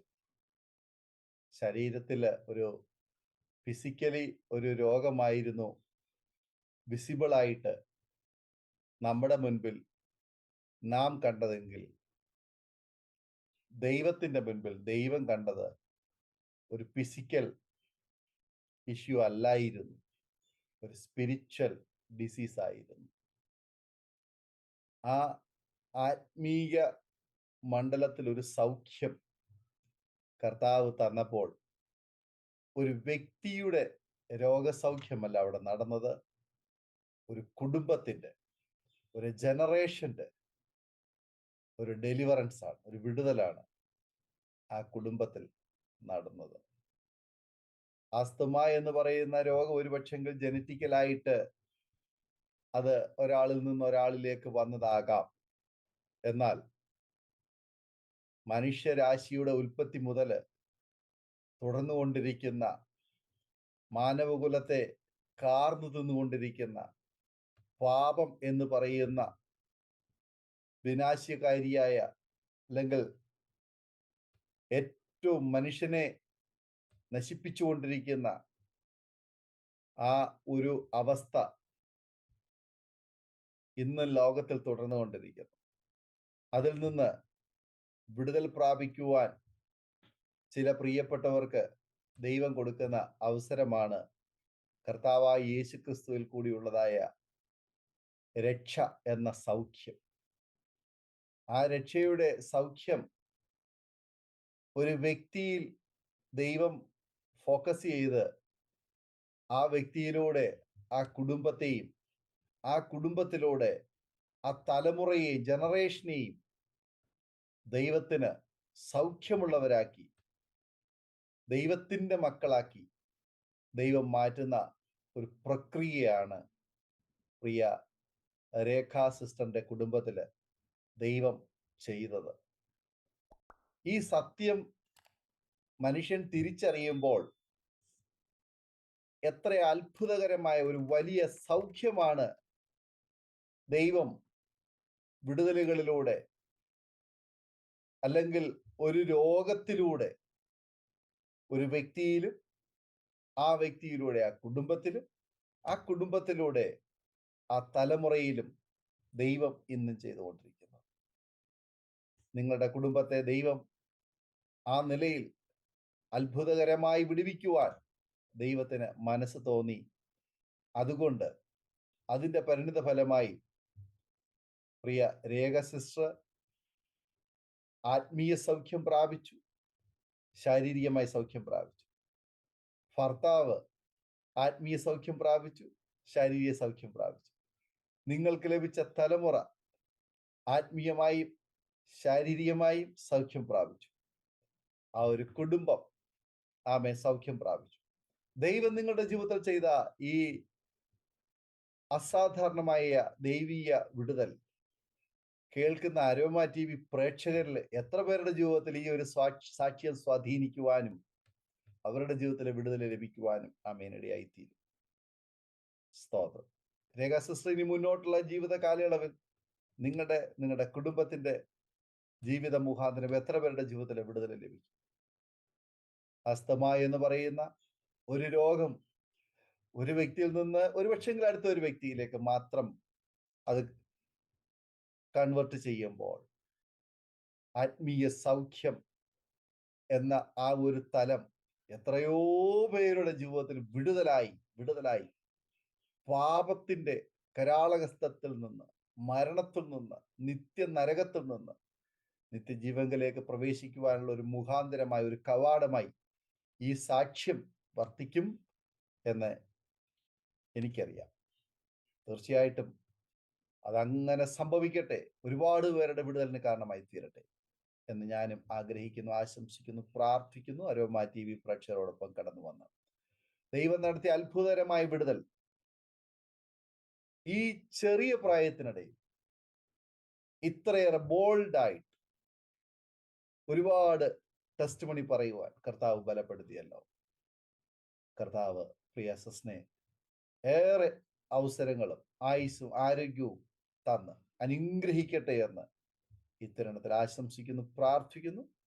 നിങ്ങൾ ചെയ്യുന്നതൊക്കെ ദൈവത്തിന് പ്രസാദകരമായി തീരട്ടെ എന്ന് ഞങ്ങൾ ആഗ്രഹിക്കുന്നു.